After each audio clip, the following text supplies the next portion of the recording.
Good afternoon. Let's get started again. So we appreciate that you're back.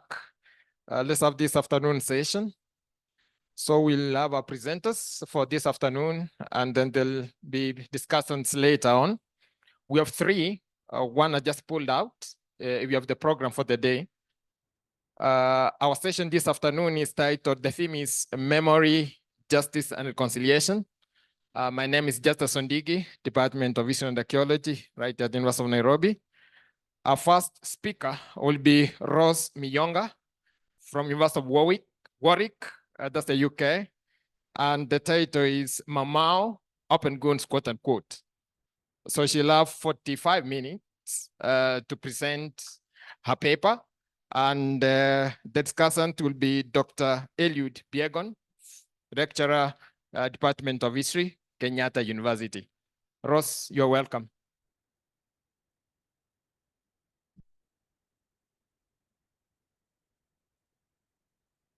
Thank you. Hello, everyone. Thank you so much for having me. Thank you particularly to Professor Mbongi, Dr. Gona, and the department. It's really great to be back. And it's great for me to be back at this juncture. I'm just sort of at the beginning of the end of my PhD, so in the process of writing up my thesis. And the paper today is a part of my thesis that I'd really welcome any feedback and comments on, but also some kindness because it is work in progress. So yeah, my paper today, which I've titled simply Mau Mau's Open Wounds, aims to look at the body as a lens to explore questions about how the Mau Mau War has been remembered in post-colonial Kenya. Over the last 6 decades, there has been a considerable amount of metaphorical talk about the wounds of the past, and various politicians and activists and leaders have expressed worries over the sort of the risks of opening old wounds by talking openly about Mau Mau. In general, this has pushed towards silencing and forgetting, especially during the Kenyatta and the Moi years, when Mau Mau was still banned as a terrorist group. And when those who spoke up too loudly ended up in exile, in jail, or even in the morgue. Despite, or perhaps because of these decades of national silencing, Kenya has yet to resolve the Mau Mau past. The wounds remain open, and the pain feels very fresh to many, both physically and emotionally. Talk about old wounds is often presented as metaphorical, but in this paper, I'll actually take it quite literally, looking at how memories of our violent collective past play out in the bodies of survivors and in the treatment of human remains from the war. By looking at the body as a record, I'll speak to the idea that for many in Kenya, Mau Mau is still an open wound. And my presentation is organized into 2 main parts. So in the first part, I'll discuss how Mau Mau survivors from my research interviews talked about their scars and their wounds from the war. And in the second part, I'll explore questions of necropolitics and how the remains of those who died during the war have figured in post-colonial processes of history making. We can go to the next slide. So as I said, this paper draws from my PhD thesis, which more broadly looks at the memories of Mau Mau in post-independence Kenya. My current work is concerned mainly with the ways that survivors of the Mau Mau War have remembered and made sense of the past in the context of archival theft and destruction and wider political attempts at silencing, forgetting, and sanitizing the narrative. And my research centers mainly around oral histories and ethnographic materials which were gathered during research interviews in central Kenya between 2020 and 2024. So I just finished my last cycle of research in about March this year. We can go to the next slide. So violence holds a specific place in veterans' memories of the Mau Mau War, and it continues to invoke physical and emotional pain, especially for those who have scars disfigurements, and permanent disabilities as constant daily reminders of the war. This pain is an intimate but potent reminder that draws the past into the present, making Mau Mau a part of the fabric of daily life for many thousands of survivors. Due to the intimate nature of the Mau Mau conflict, fighters and civilians' bodies were the site of a violent political struggle. In this way, the wounds and the scars of Mau Mau survivors' bodies are a literal physical embodiment of the struggle that can and will not be forgotten. For some people, the physical pain and permanent physical disabilities resulting from injuries serve as a constant reminder.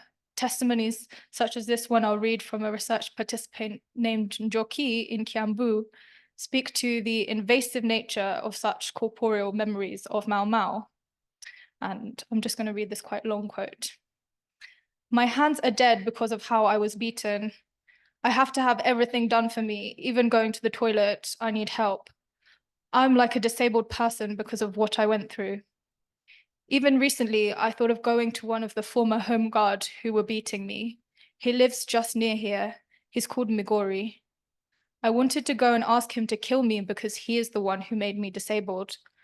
I wanted to tell him to kill me right now and take everything he wanted to take from me at that time, because right now I am helpless." The disabilities that Njoki sustained from beatings at the hands of the home guards serve as a constant reminder of the physical and emotional pain that the war inflicted. In fact, her distress about her body speaks to the fact that for some survivors, the experiences of the war do not live as memories of the past, but survive as realities of the present. Unlike sites or monuments which can be visited or avoided, the invasiveness of this pain and this disability must be confronted in daily or sometimes constant acts of remembering. Such examples highlight the impossibility of ever forgetting, or as in the case of Njoki, of forgiving those responsible. Njoki's pain is intimately tied with a wider politics of memory that refuses to forget the past, despite political attempts to do so. The plight of veterans after Revolutionary War is a well-documented part of the post-colonial question that has faced decolonizing nations in Africa and across the world. In Kenya, pain and physical disability have appeared in national narratives as symbolic of the war and of the continued plight of veterans. Memories of Mau Mau are inextricably tied to the physical and emotional pain that still haunts people. One of my research participants, Wadene, described how she protected her child from harm and was interrogated and tortured by local home guards on the instruction of the British. And I'm just going to read one last long quote, and that's the only other long quote I'm going to read. "I told the home guards that I would not bring my child because I knew that if I showed that my child, they would kill both of us, because they used to say that they didn't want any new generation of Mau Mau fighters to live. So I refused to bring my child from where I had hidden her. I was beaten so much that if I'd had a chance, I would have committed suicide because the pain was too much and I couldn't bear it anymore. And I was beaten and arrested because the home guards and the whites said I had a gun. So they were asking me where the gun was hidden. I had no idea because at the time my husband was arrested, I was in the forest giving birth. I didn't know that he had a gun and I didn't know where he'd hid it. They thought I was lying and they beat me badly." As Wadene spoke, she lifted her sleeves and her skirt to show the scars from where she'd been beaten, using her body to illustrate the pain of a past she could not erase. As she put it, "Kenyatta, our leader, told us we must forgive, but we will not forget." For those living with the scars of the war, forgetting is not an option because their bodies are covered in the reminders. This corporeal memory stands in defiance of the Kenyatta and later Moi government's attempts at silencing Mau Mau memories. The body keeps the score, and the wounds of the past continue to cause pain for survivors. This connection between scars and memory was reiterated again and again by my research participants, who often rolled up their sleeves and their skirts and their trouser legs to show me the scars that they used to sort of narrate their personal histories. And as Damaris Wanjiku, one research participant, said, "I was here before the Mau Mau movement. I stayed here during the war. I am still here." And she lifted her skirt then to show her scarred legs as she repeated, "I remember always." During one collaborative research interview with the Nanyuki Mau Mau Veterans Group and with Belgian photographer Max Pinkers, the topic of wounds and scars came up, and something quite stunning happened. So one by one, the members of the veterans group lifted their clothes to reveal their scars from injuries sustained during the war.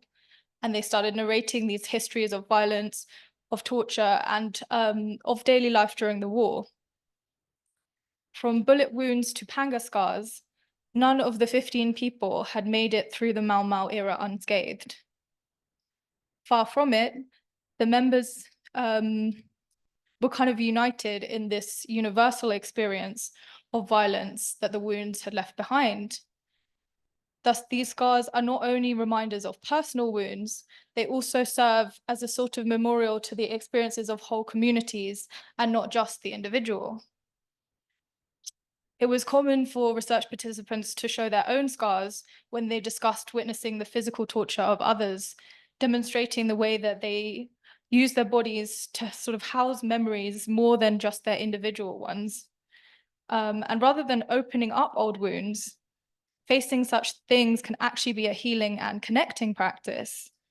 The experience at the Nanyuki Veterans Group was cathartic, and it highlighted a shared history, even in the most intimate aspects of violence. Sometimes these scars are also deliberately used as evidence to give credibility to accounts, and to bring into the claim-making process that many Mau Mau survivors have participated in and are still hoping will yield compensation. So, for example, when I met John Degwa in Mukuaine, he was eager to show me his bullet wound, which he sustained during the Mau Mau War. In fact, he was so eager to show me this bullet wound, which was a bullet still lodged in his arm, that he didn't even let me through the door before he'd pulled up his sleeve to show it to me. And when I asked why it was so important that I see it, he explained that it was his proof that he was a real Mau Mau, and that the pain that he feels in his arm is symbolic of the unfinished struggle of the Mau Mau movement. In recent decades, Mau Mau survivors have enlisted their bodies and their pain as evidence in their claim making. Scars and disabilities are sometimes the only sort of material evidence that veterans have of their experiences. Thus, they have been used to prove the authenticity of their claims. And this was also evident in the case that was taken to the British High Court, where testimonies often reference the still painful physical wounds and the scars that came from the abuses suffered by Kenyans during the emergency. Such practice of connecting wounds to memory and using these wounds as evidence connects individual memory and experience to a broader question about what scars symbolize and how they can be used. These painful corporeal memories force us to think about what scars signify to a wider body politic and what is owed to the wounded. Even in this decade, when Mau Mau is more seen as a kind of political football than a dangerous terrorist organization, the government is quite unwilling to face these questions head on. The wounds are open, but few actually want to attend to them. We can go to the next slide. So in the second part of this paper, as I say, I'd like to turn to those who did not survive the war and to think about Mau Mau era mass graves as a kind of open wound that illuminate the political lives of the dead in post-colonial Kenya. During my research, I visited Geoffrey and Patrick Ndiritu and their family. The father and son live in Gitutu in Nyeri County on the site of a mass grave. And Geoffrey's father, who was a Mau Mau freedom fighter, acquired the land in 1958 during the pre-independence resettlement process. The Ndiritu family came to live on this land because nobody else wanted it. People believed it was cursed because of the mass grave, Geoffrey explained, but I take care of the spirits and they are my friends. Most of the people buried in this mass grave were prisoners at the nearby Agudi works camp who died between 1952 and 1958 from injuries sustained in the conflict, or murdered by prison guards, or from the effects of malnutrition and disease, worsened by inhumane treatment in the camp. Sometimes as many as 30 people were buried at a time, mainly young men, but some women, children, and elderly men as well. And to this day, the Ndiritus find human remains, bullets, and buttons from clothing when they're cultivating the soil for their subsistence farming. The mass grave site is an open wound on the landscape, and the land is literally churning up the bones of the war, refusing to let them fade into the forgotten past. And Ndiritu is the guardian of this land, which comes with a responsibility to the bodies buried beneath it. The mass grave is enlivened by this custodianship of new generations who are trying to engage in a dialogue with the past. The land holds the raw evidence of the past that many would rather forget. However, despite the government's distinct lack of interest in preserving such sites, the mass grave is not abandoned, but is in a sense a living historical site. The Ndiritu family have used this gravesite to create new networks of knowledge within their community and to find ways to preserve Mau Mau histories outside of official state memorials. Geoffrey's son Patrick has collected local oral histories and, helped by his father and their neighbours, has embarked on a lifelong project to attempt to identify some of the people buried in the grave and the ages at which they died. These type of networks are a vital part of history making from below. They offer the potential for the eventual repatriation of some of these human remains, which is a problem that the Kenyan government has not been able to address yet. And Geoffrey, who was a child during the Mau Mau War, even donated a skeleton to a local school to help the children learn history and anatomy. Which might seem quite morbid, but he argues that if something positive can come out of the horrors of the Mau Mau War and the human remains can be put to a good use by teaching school children history and anatomy, then he'll do what he can to support that. Mass grave sites like this have not been recognized by official bodies as memorial sites, but at the grassroots, this is exactly what they are. The land of Kenya holds the story of Mau Mau in these sites. After the end of the war, spouses and parents did not come home, and the land was not re-inherited. The bodies that lay in unmarked mass graves were never identified and returned, and the glorious homecoming that some had imagined has yet to become. But the past has been buried in a shallow grave. The land is literally bringing up the bodies of the war, refusing to let them fade into the forgotten past. The story of the Ndiritu family and the Agudi mass grave connects to a broader discussion about history and memory in the face of public suppression. Despite the public silencing and archival theft and destruction, the ghosts of Kenya's past are literally unearthing themselves, and the land is pushing the past back up to the surface, calling out for new processes of regeneration, reparation, and renewal. The lack of official interest in these bones and the painful history they represent does not make them disappear, and instead encourages local communities to take history making into their own hands, creating ways to memorialize the dead and expelling the ghosts of Kenya's colonial past. In Max Pinker's book, State of Emergency, which I know some of you may have seen, Geoffrey appears in a series of photographs taken at the mass grave site where he lives. In one image, he sits on the red soil with a human jaw in his hand and the mud-caked bones of a radius laid across his own bare forearm. he holds a watch tenderly over the two wrists, his own and that of the skeleton. This image embodies the profound connection Joffrey feels with the ghosts of the Mau Mau and the care and the commitment that he feels towards his role as the custodian of such a precious corporeal record. For historians, I think cases like this inspire us to think more broadly about how we approach history and how we consider material culture, oral histories, and even the land itself as important sources in the making of history from below. The land, just as the bodies of the people I described in the first part of this presentation, refuses to be dispossessed, and local knowledge refuses to be dispossessed of it. Such sites also raise important questions about provenance and custodianship. The human remains at mass graves on private land, such as Ndiritus, do not have a clear line of provenance.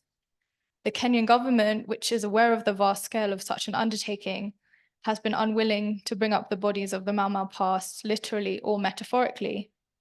But this stands in stark contrast with the ongoing, but as yet unfulfilled promise to exhume the body of the Mau Mau leader, Dedan Kimathi, whose remains lie in a mass grave in Kamiti Maximum Security Prison.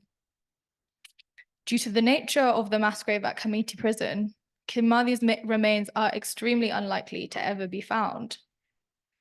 However, there are thousands of other human remains from the Mau Mau War at mass grave sites and at the National Museum just up the hill from where we are now, which could be identified and given proper burials or repatriated to family members. The Kenyan government's reluctance to deal with them in any meaningful way, and instead to focus on the impossible task of Kimathi's body, speaks to a broader reluctance to recognize the ordinary heroes of Kenya's fight for freedom, both living and dead. Kenya has yet to find a way to make peace with the past. Mass grave sites are emblematic of the way legacies of the war have been dealt with. That is, they have been sidelined by national culture, but not entirely forgotten and not abandoned. Ordinary people, often themselves survivors of the war, have taken upon themselves to care for the remains of people killed during the war and to make sense of the open wounds of the past. In the face of neglect at the national government level, these sites have actually allowed communities to assert their own agency as custodians of the heritage of the past, and potentially to heal it as well. Go to the next slide. In the 60 years since independence, politicians and commentators have frequently expressed concerns about the risks of opening old wounds and pushed towards silence and forgetting. However, this raises several issues. First, it assumes that these wounds are closed and healed in the first place. And secondly, the metaphorical discussion of wounds sometimes overshadows the literal wounds that are suffered by Mau Mau survivors and the corporeal nature of Mau Mau memories. Violence has profoundly shaped history and memory for Kikuyu people, and this is evidence in the corporeal record of the Mau Mau War, both in the bodies of survivors and in the remains of those who were killed during the emergency. As I've argued throughout the paper, it is erroneous to be concerned about opening up old wounds.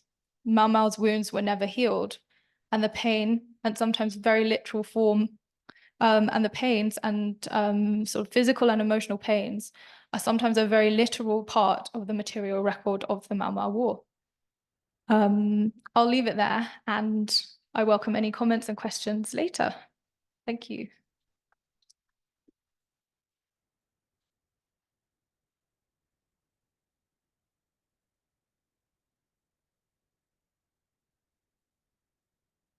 Thank you, Ross, for the presentation.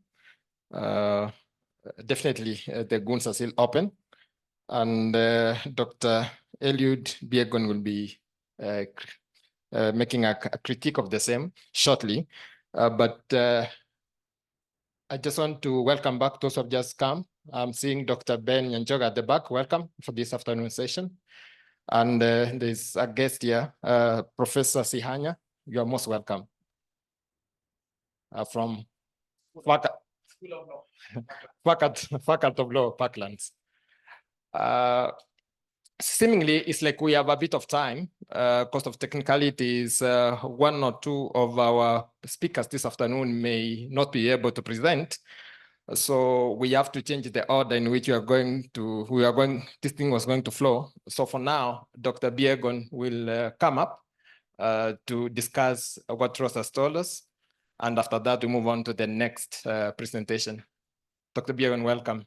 He's from Kenyatta University.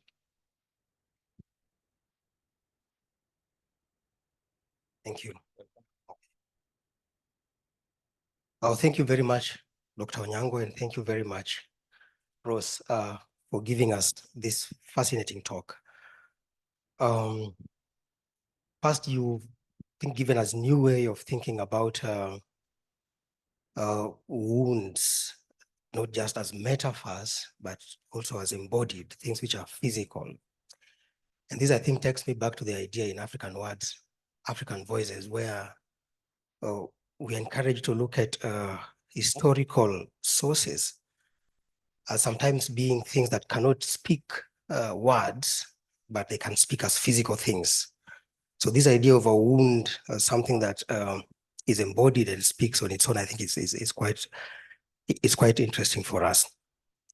Now, and thank you for giving us the three main arguments of the open wounds, the mass graves, and also history and memory, and the uses of these wounds to try and regenerate and think about new processes in this republic in Kenya. Now, I have a few questions that I would like to ask you, and this is from the first quote that you gave us on Njoki and how she spoke to you about this idea of forgiving and forgetting and what that means to her in the face of a physical wound that she has. My interest here is how does Njoki express to you this thing that many Kenyans know that was told in political platforms and other platforms, that we need to forgive. We may not forget, but we need to forgive what happened. How does she articulate this idea of forgetting? Because you really can't forget something which is there, a wound which is there with you, and you have to live with it. It wasn't quite clear to me how she narrates to you the connection between her wound, this encouragement to forget these things. My second concern is, or rather just comment, is your experiences when asking questions about people's bodies and even viewing these scars and mass graves. How did you personally, for example, go about encouraging your interlocutors or your informants to speak about things that were intimate sometimes, and I think some that were quite painful? And I would like to understand what this meant as a historian working on this kind of sources. What kind of history does that lead you into producing, you know, when you talk to people who are embodying physically the research that you're trying to do, and in this case, wounds and mass graves, the kind of responses they give, what does that mean to us in terms of the kind of historical knowledge we are producing?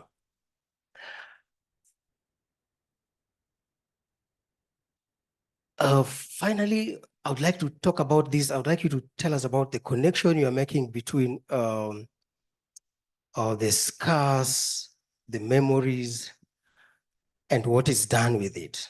The debate that is generated thereafter.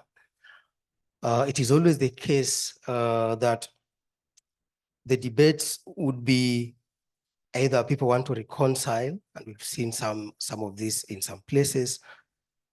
I remember interviewing some people in Rift Valley when I was doing my own work, and In my particular instance, there was somebody who was talking about land and the fact that they were taken away from their land, and the idea that they wanted either to be given that land back or be given some form of compensation as a way of reconciling with communities there. So what kind of debates are generated in the sense that do people feel that there is a way out? Are they trying to reconcile with their own suffering and whoever inflicted this suffering, especially in the case where you get an interviewee who has constant contact with the person who inflicted this pain? Would you say that in the instances you interview these people, the struggle is to reconcile, or is the struggle to get recompensation of some kind, or is the struggle demonstrated in what way? How do people view the ways in which they want to struggle with their scars and wounds? I think I will leave it there for now. Thank you very much.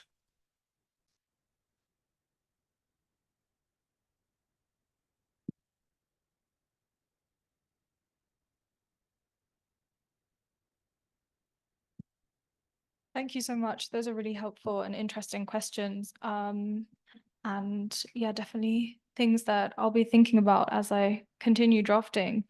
To the question of Njoki's idea about forgiveness,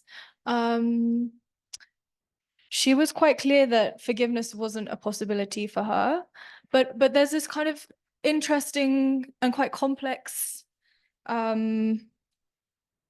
notion of forgiveness that I'm still kind of trying to puzzle through, and I'd welcome anyone's insights, where on the one hand she's saying, you know, literally like she's talking about asking this man to take her life because of the pain he's inflicted on her, and kind of expressing almost a suicidal response, and in our interview kind of naming that person, but then at the same time later on in that interview she said, but you know, what can you do? You just move on. So there's this kind of dual experience where on the one hand she is so still embodied in this painful experience, and then on the other hand she's saying, well, actually, you know, there's nothing to be done about it. Let's move on. Yeah, and that's like a kind of complex dual experience that I'm still trying to like pass out and understand a bit better. In terms of how I encourage discussion of painful and intimate stories, I don't think that I ever particularly encouraged that discussion. I was quite interested in my research interviews. I was particularly interested in how people remembered the past. I actually had approached it as a kind of memory and oral history project. So the kind of material aspects that have come later in the project, specifically around the body, around land and sites, and around personal archives as well, were pretty much a surprise to me. And they basically came through this constant reiteration, you know, like, for example, I mentioned Ndegwa, where like he was trying to show me his wounds. I didn't ask for that at all. So actually, that kind of discussion was led by research participants. What I also found really interesting was that in a lot of cases, these discussions were kind of most fruitful in group situations. So it seemed like it was something that was uniting people, or that people could really connect over, especially in like a veterans group situation. And as I mentioned in the paper, there's kind of a connection I'm trying to make between the like scars and wounds, and then the use as evidence and claim making, which I think is important in the sense that I'm curious, and maybe someone in this room will have insights, but I'm curious if like 40 years ago, the same kinds of discussions would have been happening, because I think what we're seeing is, since the High Court ruling, there have been these kind of waves of claim making and compensation, and literally the word compensation in English is used a lot. as kind of a means, and this I guess this taps into another of your questions, that kind of the notion of financial compensation is perhaps a new idea. I have a suspicion that it's a newer idea, but I'm not entirely sure because I didn't do these interviews. I didn't do similar interviews 20 years ago or 40 years ago, but to know. Sorry, I've lost my train of thought. Yeah, I guess yeah, that does connect to your final question about sort of the connection between scars and memories and what is done with this. I think in recent years, from the interviews I've done, there is a real push towards compensation, financial compensation or land.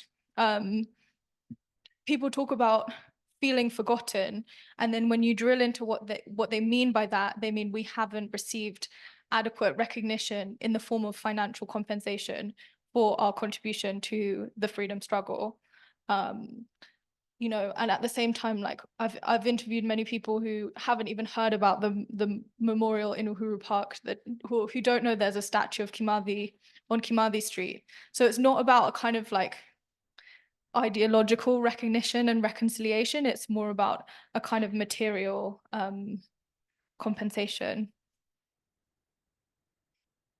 I think that was all your questions. Okay.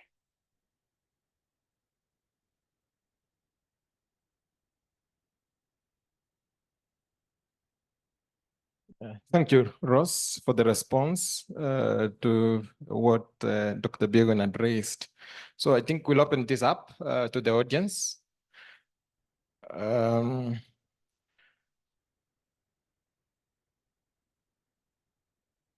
So he's ready to go first. Okay, so I'll start with 3. So I'll start with Prof. Ben Sihanya here, maybe an extra mic.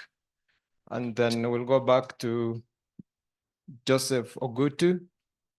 And then there'll be a third person, just the second row here. And then we'll have another round. Prof.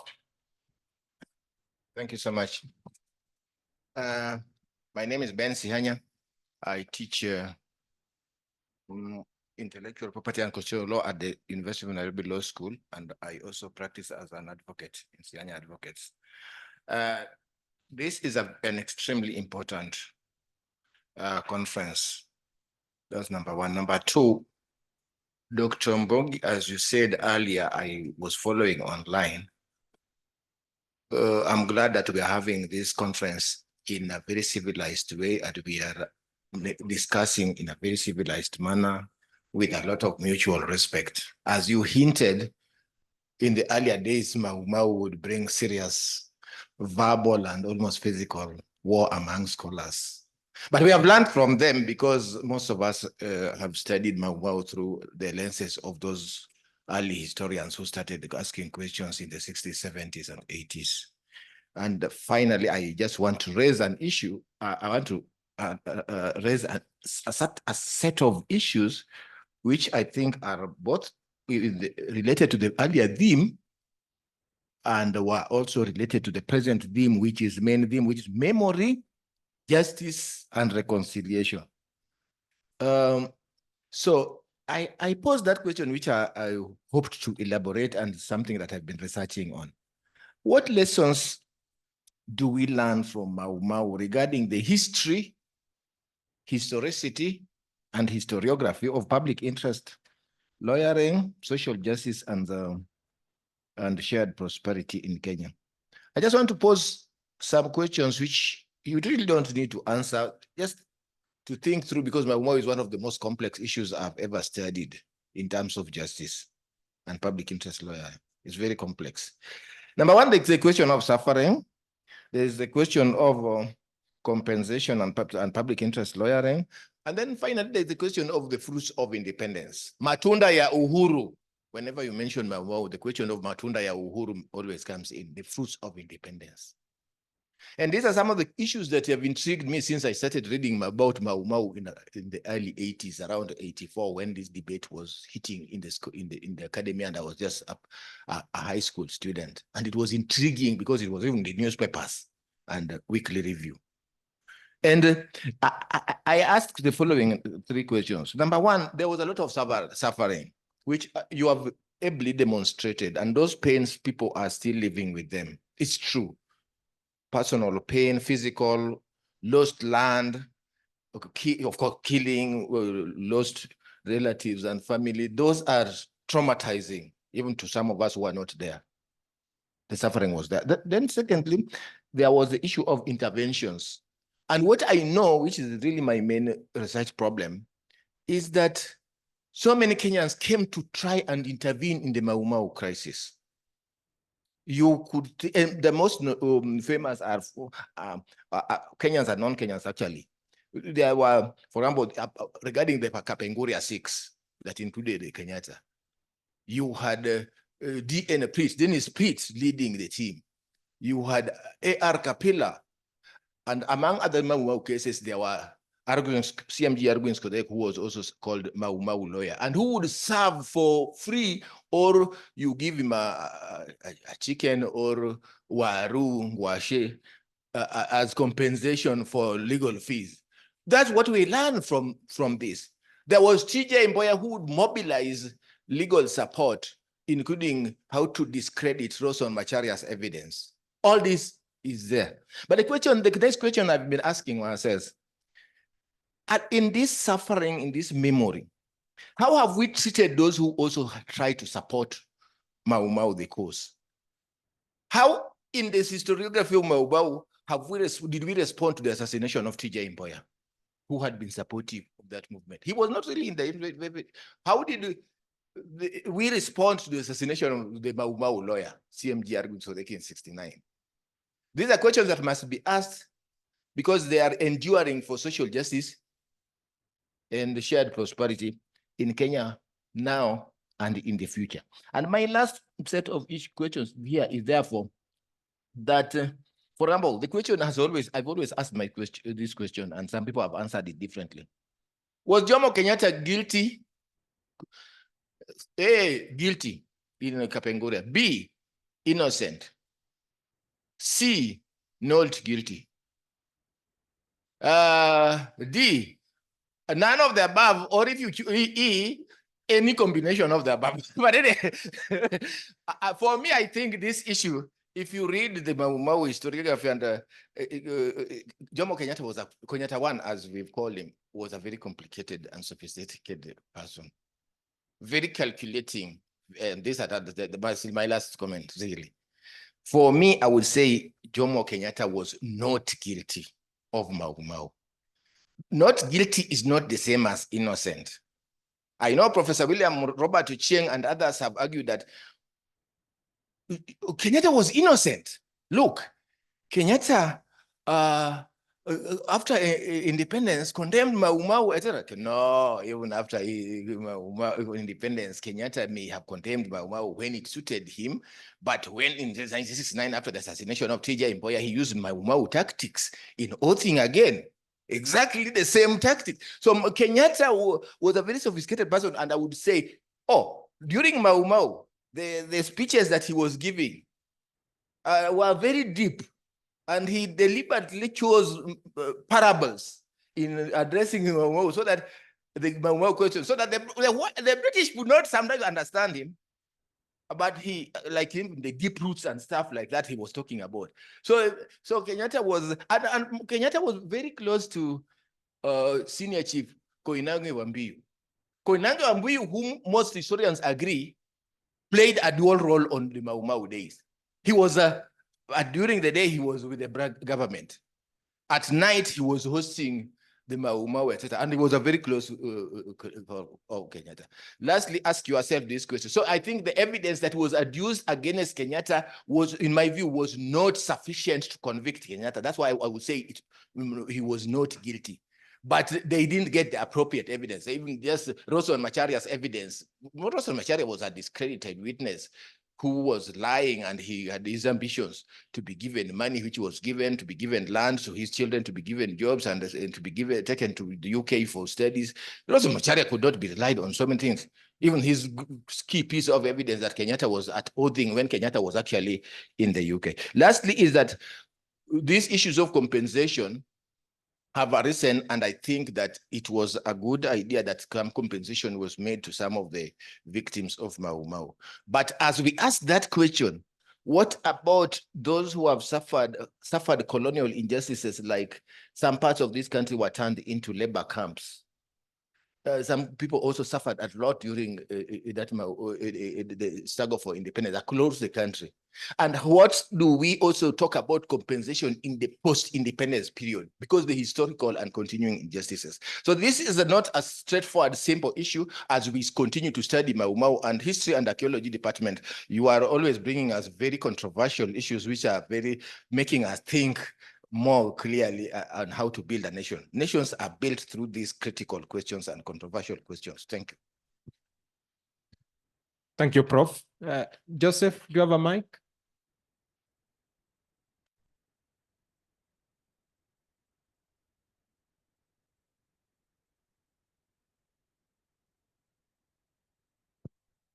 All right. Thank you, Rose, for the wonderful presentation. I just have one question. Now, you've given us a very good picture of how various individuals sustained injuries during Mau Mau, but I'm just questioning the issue of objectivity. How objective are these stories they're sharing with you? Because some of them who are playing victimhood could also have killed or possibly caused similar injuries, but they're not talking about them. So from your presentation, I've not heard you talking about how these people who had injuries possibly also killed or even did the same kind of things. Now, then the last one, is there a conclusive evidence to suggest that the remains of Dedan Kimathi lie in Kamiti? Thank you. I have a question about your oral history interviews. Thank you for your presentation, Rose. My question is, if you could speak more about how you conducted the interviews. How did you identify the participants? I guess that's related to the previous question. How many did you conduct? Did you record the interviews? Did you take photos of the wounds that you were talking about? Yeah, I'm just wondering if you could say more about the interviews.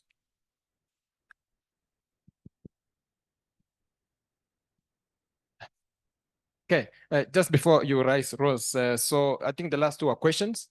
For Prof, you can say what to say. Basically, like he was giving you some kind of guidance, some new angle to it about the justice and I think reconciliation or something like that, right? But before again you come up, there are two speakers coming up after we're done with Rose, and Dr.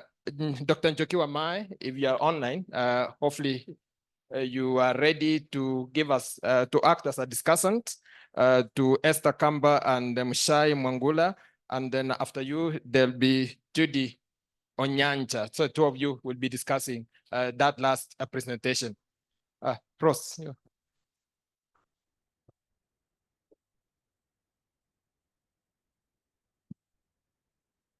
Thank you. Yeah, I'll start with a response. I guess you know more than I about sort of law and the legal aspects pertaining to Mau Mau, but I think what I was struck by when you were speaking is sort of the limitations of the courts and the legal system to right the wrongs of the past. I'm not entirely sure how, if ever, a sort of legal case can resolve the types of physical and emotional injuries that I was really discussing in this paper.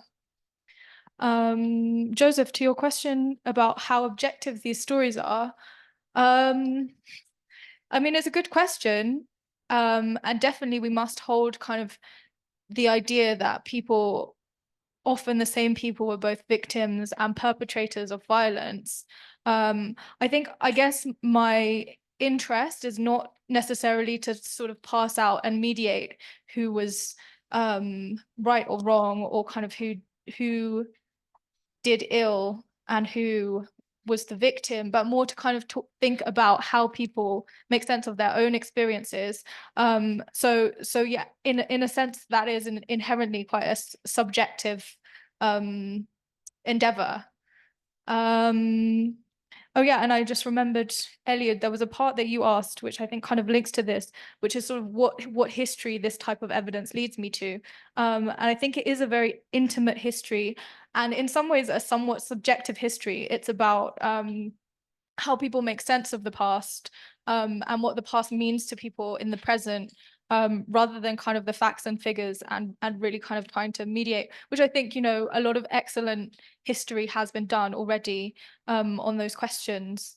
And I guess my frustration with the literature when I started was that it seemed to kind of circle around more kind of more elite level questions about the Mau Mau movement. And I was more interested in a kind of quotidian experience, or a more intimate experience that I hope I've spoken to a little bit today. Oh, and in terms of the oral history methodology, I mean, I've sort of touched on kind of the thinking behind it. It began as a kind of pure oral history project, in the sense of, I'm going to listen to what people say and I'm going to write it down. And it kind of became more complicated and more interesting to me.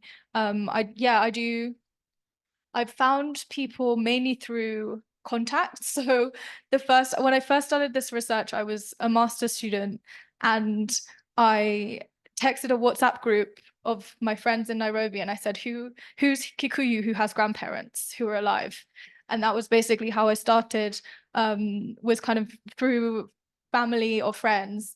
And then at interviews, I would ask, you know, who are your neighbors and who else could I talk to in this village? And it sort of snowballed from there. I also worked with Anthony Miner, who works for the National Museum, and he's been doing some excellent work in Nyeri and Muranga on with Mau Mau veterans. So he was kind of my key research assistant, and I know has worked with lots of other people in this room as well. And in the end, I met about 60 people. Some people I interviewed only once, many people I interviewed twice or 3 times, or even 4 times. And I found that sort of the more I visited people, and the kind of the closer the relationships I made, the more interesting and complex the interviews were. For example, there was someone I interviewed, we spent about 2 hours talking, and he didn't mention until the next time I visited that he was a home guard. So there's kind of like these relationships of trust that get built through more kind of longer term connections with people.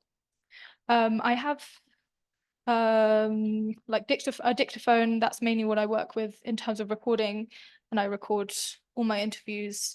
Some of them I have on videos, mainly when I've been working collaboratively. And I actually do have a lot of photographs. I'm sorry I didn't show any today. That was partly just a kind of time crunch that I had, but also I'm still working with research participants around permissions, and, you know, kind of especially the very intimate photographs. I think it's really important and ethical to think carefully about how you're presenting that information, both for the people who are in the photos and also for the people who are going to look at them. Yeah, I think that's everything. I don't want to take up too much time. I think you have more speakers.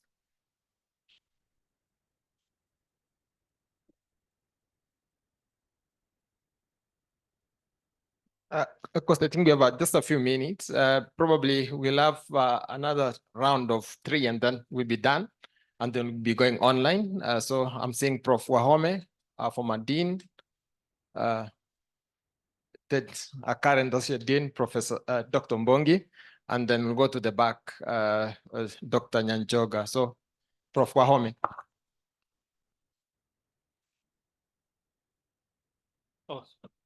Oh, thank you. Thank you for the good presentation.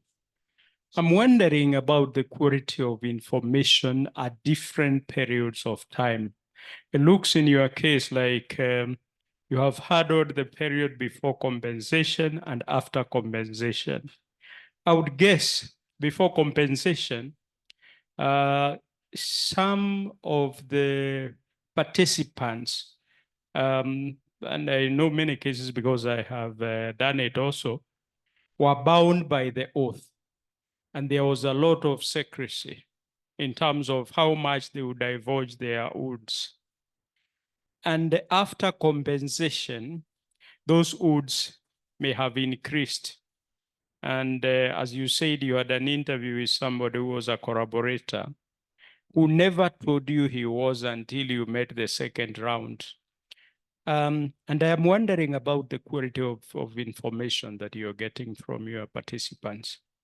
Could you comment something about your observation on those issues? Thank you.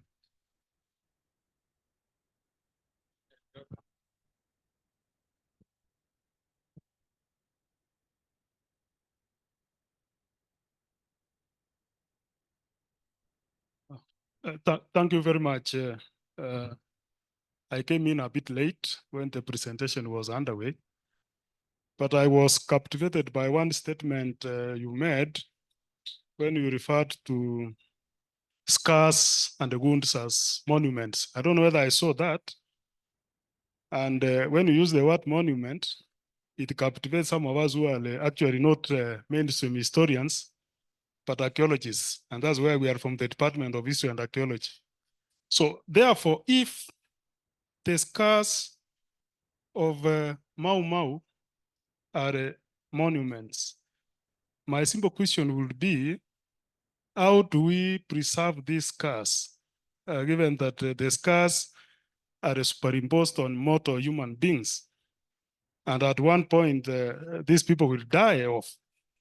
And then my question would be, in your data collection, what method do you use to collect the information on the scars so that those scars are there for posterity? For example, did you ask the lady who lifted the skirt? I thought I had something like that, or I've heard, so that you took a photograph of the same, and then that photograph perhaps ends up in the museum for us who are archaeologists to see those scars. So unless you did that, then this is history which is actually going to waste. I expect that we need to preserve those scars so that we don't even have more scars which are not from Mau Mau superimposed on the scars of Mau Mau. So I'm really interested to know how far you went to preserve that information. Thank you very much. Thank you, Dr. Mbongi.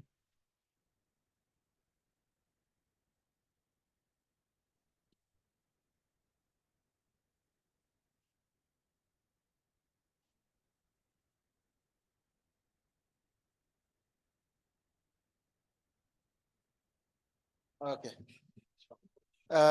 Thanks for such a wonderful presentation. Quite a lot of thoughts came out of what you were saying. Mine, you can treat it as an observation or a question, depending on what you like. Now, you know, remembering pain takes place in a social context. And I was just wondering, were you able to pick certain characteristics of these contexts in which remembering happens that speak more to the African social universe than any other thing?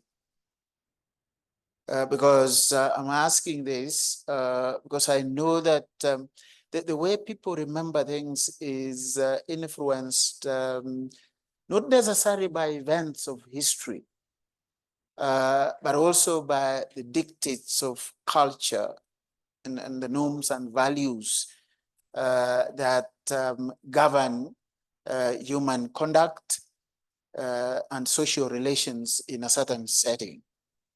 So did you take into consideration such categories that are likely to influence, one, what people remember, Two, how they remember it. I'm not very old, but I know that in my cultural orientation, for example, there are things we are not meant to remember, because if you remember them, they become a source of bad omen. So the more silent you are about them, the better. There are things we know happen, but we never talk about them. Again, we treat very seriously people who reveal our traditions of war and warfare. As a man, you can socially lose your manhood if you are discovered discussing community secrets about war and warfare. I've been blacklisted before for doing that. I wrote a paper sometime in analyzing the historical trajectories that influenced the elections of 1997 in Kisiland. And I said something about a militia group that did not go down very well, because we are not supposed to discuss as men. You know, you are potential warriors, so you don't talk about your community secrets of war and warfare. So do you find anything like this? And how then do you treat this as a historian so that it becomes useful information, and you use them as categories that you can analyze for purposes of writing your work? Thank you. Ross, just a minute. Sean, please.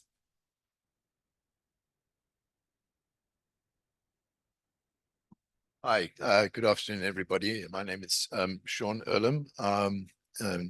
Since I haven't, met many of you, Rose, thank you for this fascinating paper. The question I'm going to ask is really, it's addressed to you because it emerges from your paper, but I think it's really a question that I'm asking as a rank amateur on the subject of Mau Mau history to the entire room. Because one thing that sort of puzzles me, thinking comparatively about the memory of the Mau Mau insurgency compared to so many of the other anti-colonial movements. I mean, I'm thinking of the role of SWAPO in Namibia and the ANC, ZANU-PF in Zimbabwe, Frelimo in Mozambique. What I'm struck by is the paradox in Kenyan history of wanting to kind of disown that history of liberation. As you say, 60 years on, there's either indifference or just rank hostility to the project of honoring these veterans who really kind of were instrumental in delivering the independence of Kenya. And that's such a contrast, as I say, to so many other examples that I think about, where that sort of liberation effort is kind of really celebrated and now is at the sort of center of, for example, the history of post-apartheid South Africa. So this is just as I said, I'm sure that everybody in this room can offer me some really very, very interesting and nuanced insights about why this is. There's this paradox in kind of Kenyan history. And then the other thing, I was just fascinated by your discussion of Njoki's testimony. It has so many resemblances to the testimonies of survivors of the Rwandan genocide, who sort of, from this perspective of trauma, speak about this kind of cut in their lives where they literally feel like they now are, in a certain sense, no longer alive, or that they're living somebody else's life. There's just this kind of sense of, as you just said, I can't go on, but I'm forced to go on. And you see that articulated in so much of the Rwandan, genocide survivor narratives. I mentioned this because the Rwandan genocide is my own, particular area of research. Anyway, thank you. Welcome. Ross?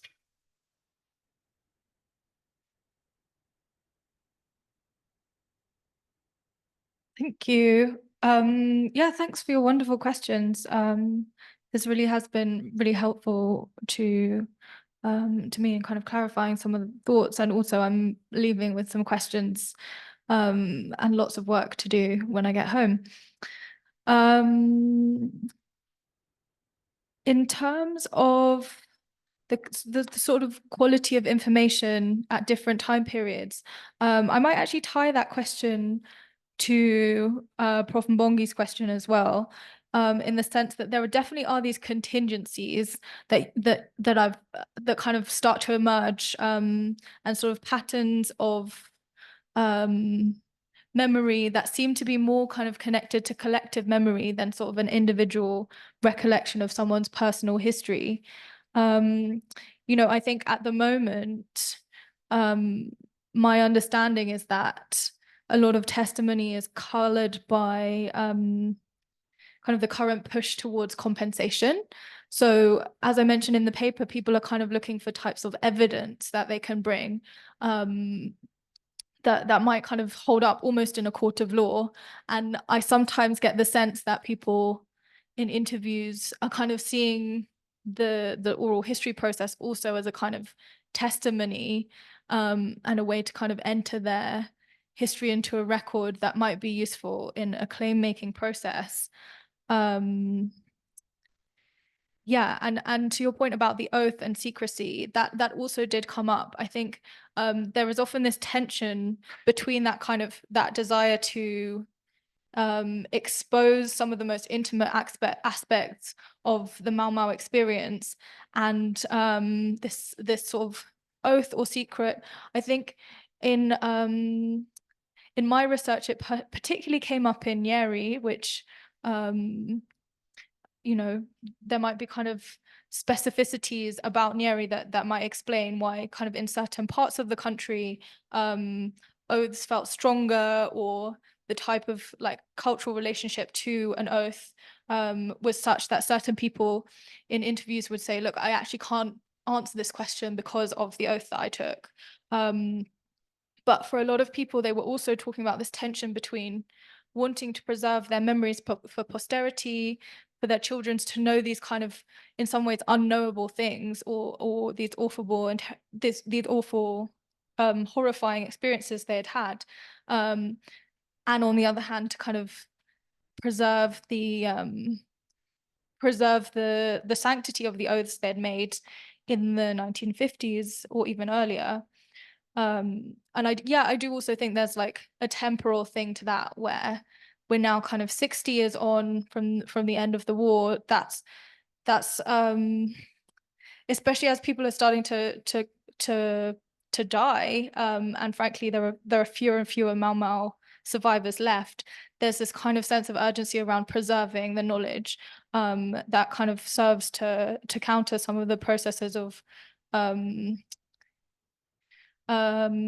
kind of silencing, in the sense not of something that's externally imposed, but something that's internally imposed, or in a sense externally imposed from culture rather than from the political class.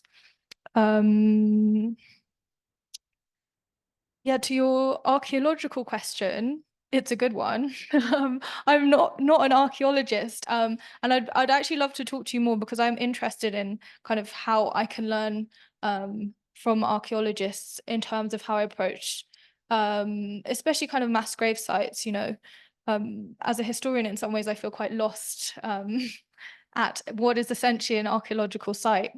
Yeah, I mean, in terms of preservation, what I've done is documented through photographs, sometimes through video and through oral recordings. And, you know, I'm open to other suggestions and to your collaboration if you're willing. So talk to me afterwards.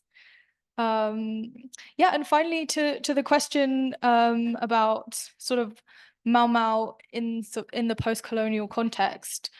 We had a really interesting discussion about that earlier as well, and I don't know if I'm really the best person to speak to it, but what I will say, and what emerged, I think, from the discussion earlier, was that Mau Mau was not kind of the political inheritance we got in Kenya.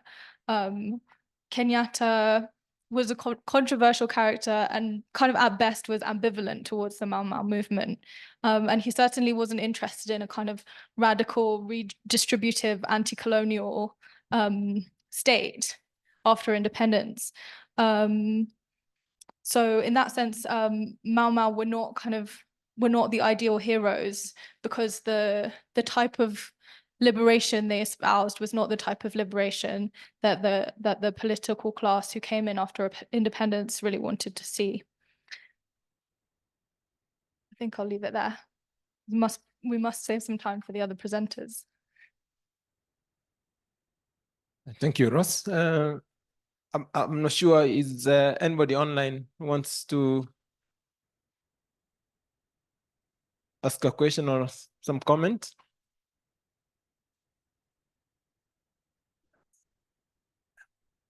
Okay, Niels, you can come in. Yeah, can you hear me? Can you hear me?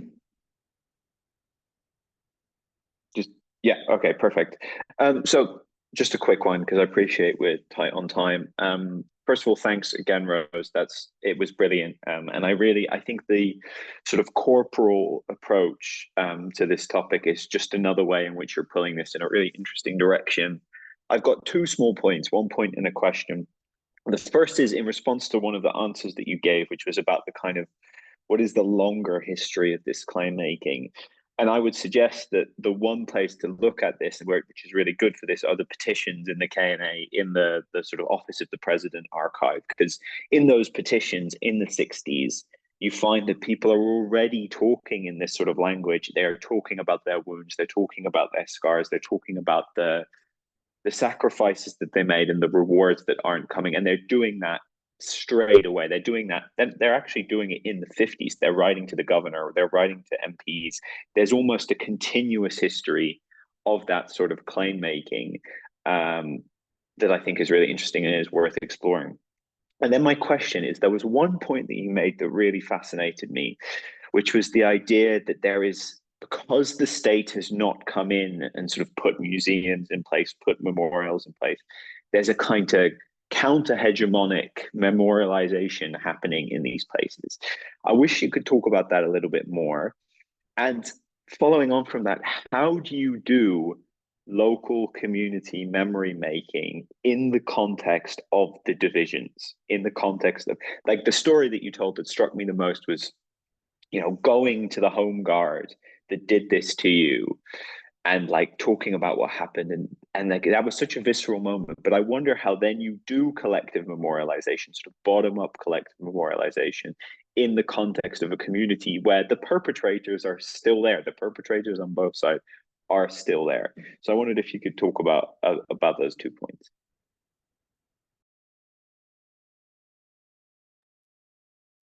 Thank you. And any other question online from the online audience?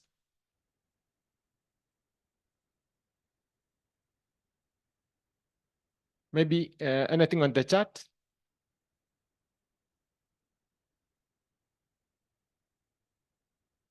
Okay, then Ross, maybe you can respond then.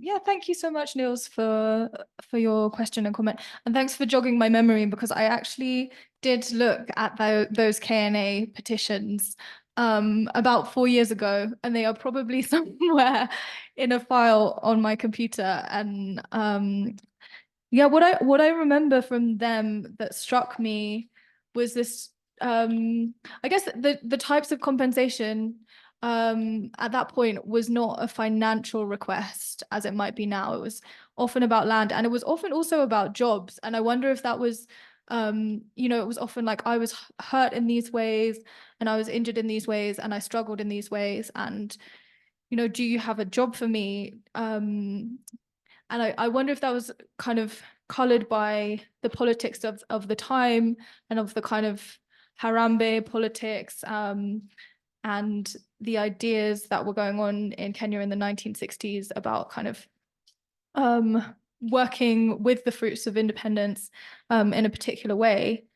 Yeah, and to your question about that sort of community history making, and particularly around sort of difficult relations, I think, you know, it's interesting to talk about it as counter-hegemonic because in a way that makes it seem more reactive than maybe it is. You know, I think people are doing these things, and I don't necessarily think people are kind of saying, okay, we're gonna gather as a group and talk about our experiences, or maybe like preserve certain material because the state has not done so, or in defiance of the state. I think this is kind of like people are doing these things despite the state, and I would hazard that probably these types of community memorial practices would still be happening even were there a very sort of active attempt from the part of the Kenyan government to memorialize Mau Mau. And, you know, I think that the two could and should coexist. Yeah, and in terms of difficult relational dynamics to this kind of community history making, I would note that almost every veterans group that I met had people from kind of both sides, if we want to talk about sort of a more black and white idea of there being two sides, which is probably something we would complicate as scholars. But what I mean to say is in veterans groups, they are usually organizing with a mixture of people who were on the side of the Mau Mau and people who were affiliated with the Home Guards, and many who might have been both or might have tried to walk a line between those two things. So in a way, I think those types of collaborations or like reconciliations are possible in grassroots community organizing, because at the end of the day, these people are community members, they are neighbors, and that there does appear to be a genuine will to kind of like look towards a collective idea of justice. And to the, I couldn't actually read the question in the chat.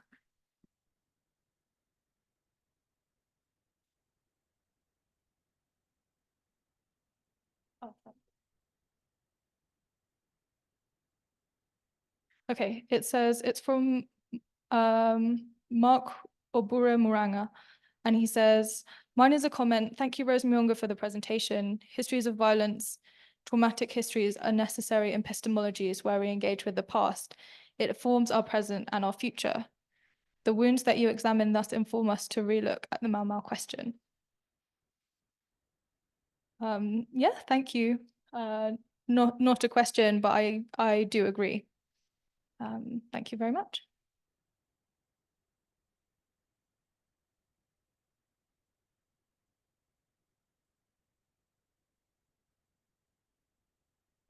Thank you, Rose Myonga, for the presentation.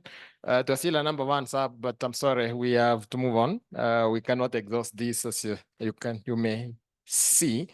Probably again from what just told us this afternoon, there's much more that we can learn, we can talk about. For our students still, there's so much to write about Mau Mau. Just if I might abuse my position for a minute or two, all right, for our students here.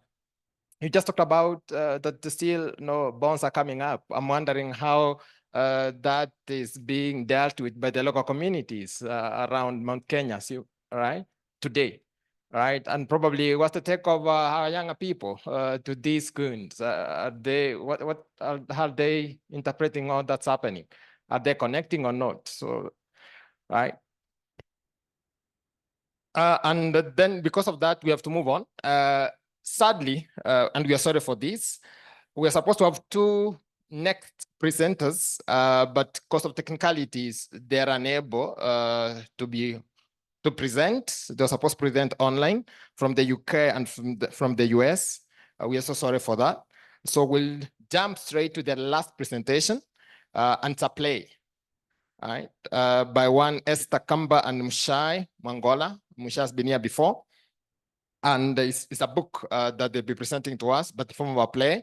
So shortly, they'll come to the front here, they'll prepare, right? And Dr. Njoki Wamai be ready to be the discussant. And then after you, there'll be Chudi Onyancha to also help in giving a critique of the play. Right. So Esther and Mshai, you can come and set up the stage, and the floor is yours.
Hello. Hi, ladies and gentlemen. You've probably had a great day of conferencing. My name is Esther Kamba, and together with my readers over here, we are Play Reading Kenya.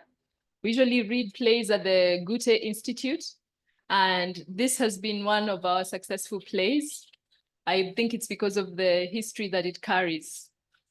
I'm going to let my fellow peer artists introduce themselves, and then we'll get started. We hope you enjoy what we have to offer. Good afternoon, everybody. My name is Arthur Sanya Mwiruri. I'll be reading some of the characters and part of the instructions on the page. Good afternoon. My name is Stuart Nash. I'm a producer and director, and I'm reading the part of Henderson. Jambo, my name is John Titi, and I'll be reading Dedan Kimathi. Hi guys, my name is Otivo Stugosao. I'm a singer-songwriter, multi-instrumentalist. Yeah, and I'll be doing the interludes, the preludes, and yeah, everything musical. Thank you for having us. Awesome. You can give them a round of applause before they start. And once again, I am Esther Kamba. I usually curate these readings. For us today, it's to bridge the artistic side of world of theater and dramatic text with literature, as well as history and archaeology. So I won't take up much of your time. I'll talk towards the end, but I'll let them begin. So where we're going to start, obviously it's a long play. It goes for about 2 hours. However, today we're going to start somewhere in the middle where there is the trials. If you've ever read this play, you'll know where we're starting. And we wanted to center Dedan Kimathi's trial, just like the trial that we're going through as Kenyans at the moment. Thank you so much.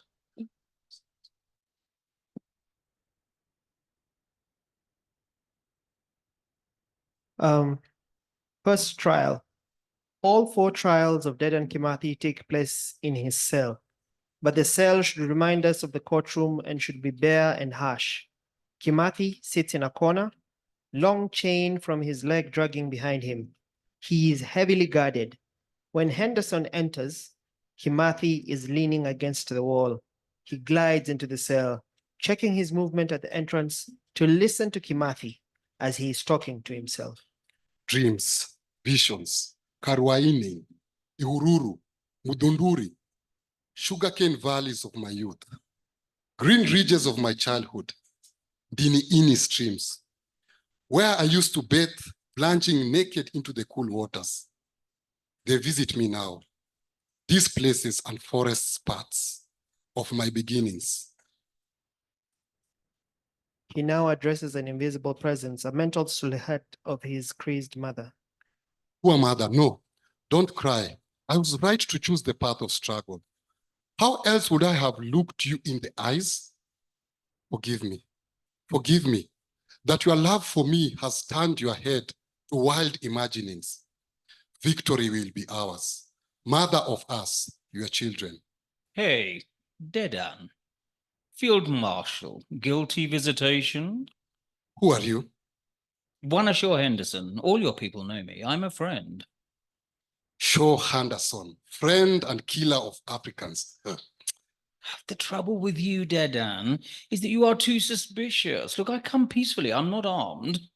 No, not with a firearm, only with words, speeches, sweet promises. Save your breath. Look here, Dedan. Your people trust me. They have sent me to talk sense into your obstinate head. You liar. Which people? Loyalists, home guards, traitors, simpletons? These are your people. Lenana, Wangombe, Karuri, Gakure, Njiri, Waruihu, Luka, Kinyanjui, Mumia. Luke Shaw Henderson, friend of the Africans, you cannot deceive me, even in your many disguises. Just as you came in, I had seen you in my dreams. All the slaves you have deceived in the past, raider of slaves. Your dreams again? Do you remember the letter you once wrote your brother Wambararia? Why tire my ears with names of traitors? You never liked him, did you? He's helping us too. He sold out for his stomach. You feared his rivalry for leadership. You feared everybody's rivalry. General China, Stanley Mathenge. Rivalry? I have never feared anybody's rivalry. I have only sought to protect the struggle from betrayal, opportunism, and regional chauvinism. And that's why you must live. What do you mean live? British imperialist arrogance? Who are you to grant or deny life? Listen, Kimathi, I've come to make a deal. Deals, pacts, treaties. How many nations have you wiped out and later said, well, according to this treaty and that treaty, they had ceded their land and their lives? Look here, Dedan, I'm a plain soldier. It's true that at times I play special branch, a hunter of men, but at heart I'm a soldier. To the point is a soldier's motto. You see, I'm not a poet, and a dreamer like you must plead in court tomorrow, and you must plead guilty. Plead guilty, pleading guilty, guilty pleading? Now, don't lash out at me with those red eyes. Do you think you can deceive me? When? Today in your court of justice. What do you mean? I must say you looked rather splendid in your prosecuting judge's robes, even handed justice. I'm serious in my offer. Go on. What's your offer? The next trick? I've told you, you are too suspicious. It's not a trick. I give you my word as a British gentleman. Plead guilty, we spare your life. You? Spare my life? What's at the root of this imperial magnanimity? I thought there was a price on my head. I'm a soldier. I call it a deal, not magnanimity. We want this war to end. Stanley Mabenga is still at large. Your confession and your cooperation would bring them all out. And you will get another George medal. Medals. Must you kill people, white out nations for medals? Look, between the two of us, we don't need to pretend. Nations live by strength and self-interest. You challenged our interests, we had to defend them. It is in our mutual interest and for your own good that we should end this ugly war. Whilst luring voices of poisonous serpents, do you take me for a fool? Oh, it was the same with all the others, China, Gati, Hungu, Gasheru, and even Wambararia, your own brother, all our collaborators. At first they would not believe that what I meant every word I said, but look, we have spared their lives. You mean you took prisoner their lives? Why must you twist everything I say like that, Dedan? Look, you may not believe this either, but you are very special to me. Do you remember how we used to play together as children on the slopes of Mount Kenya? Remember the day we played horse and rider? We fell. You mean I threw you off and you went sniffing and crying to your mother? Well, you must admit you were rather nasty. Yes, you wanted me to play the horse and you the rider. Well, my friend, there has to be a horse and a rider. Otherwise, what would be the point of the game? There must be horses and riders. Must there? Well, let me be Balaman's ass then. Yes, the one who rejected his rider. When the hunted has truly learned to hunt his hunter, then the hunting game will be no more. You don't keep your mind out of the forest for long, do you? What is all this with the bloodbaths? Your people are the losers, Dedan. With the British, we have been losers all the way. Yes, but this is a new era. This is a new era. We have bled for you. We have fought for your wars, for you, against the Germans, Japanese, Italians. This time, we shall bleed for our soil, for our freedom, until you let go. You're dreaming again. Yes, and I will keep on dreaming till my visions come true and our people are free. Look, I will be frank with you, Dedan. I admire your courage, your pride. I love your country and your people. That is the only reason I come as a friend, to try to persuade you. Kimathi Wachuri will never betray the people's liberation struggle. Never. Look, listen to me for your own good. I know all about colonialization. My father came from Scotland. We too have been ruled by the English. Again, I'll be frank with you, Emperor Jones. It's true that in Scotland, he wouldn't have had it so good. Their fortune was the Loch Ness monster that many dreams of only but a few can see. Here it was good. Loans, clubs, gymkhana, the royal hunt, lemuru hunt, the envy of aristocrats. By the way, that speech of yours in court was nice. You were right. But as a judge, I was supposed to be neutral. Struggle. We too have the right to struggle, to persevere, conserve, maintain healthy standards. Christianity, civilization. I am Kenyan, by might and right. Right is might. Believe me, I blew up in Nyeri. I'm only fighting for my own spoils of war like you, but sweat and thought have gone into it, Dedan Kimathi, and you must plead. Life comes before pride. You once vowed that no white man would ever get you. But now you are in custody, hanging between life and death. Plead guilty. It's a game, yes. You can name your prize, you'll have your life. Only we must end this strife, so plead guilty for life. Life? My life? Give up my life for your life? Who are you, imperialist cannibal, to guarantee my life?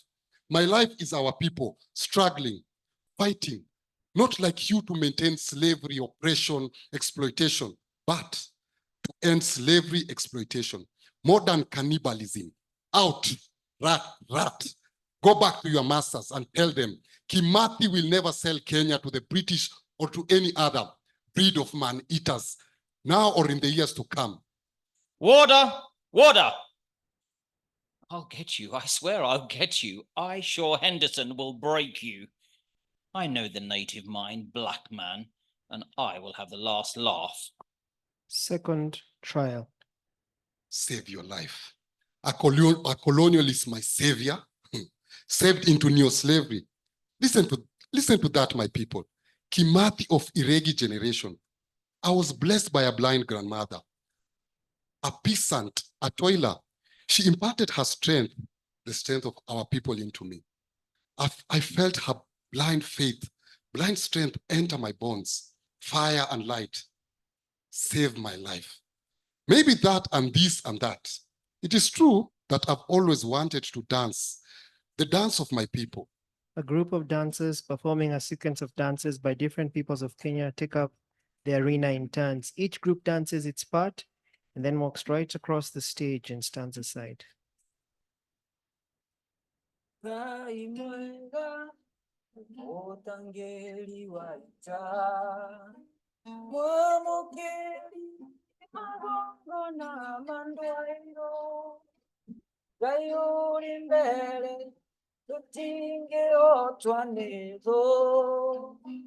Mwene nyaga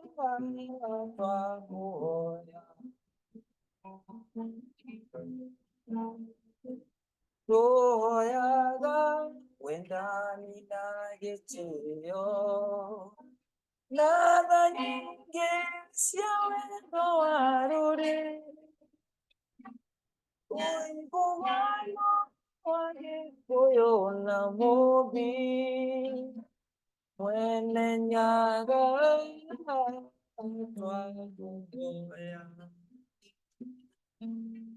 They used to dance this before the white colonialists came, in the arena, at initiations, during funerals, during marriage.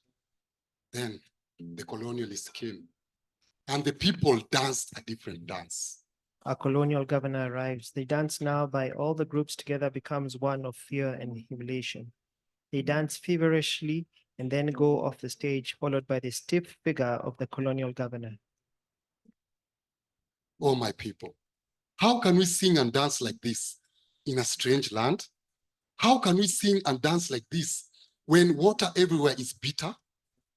How can we dance the dance of humiliation and fear? These are the questions. To wrestle with them, I became an organizer of youth. We collected from the 7 regions and around Karua Naini, Gichumu. We called ourselves and we devised new dances, taking off the struggle before us, readying ourselves for the war. The dancers return singing a song of struggle and performing a militant dance.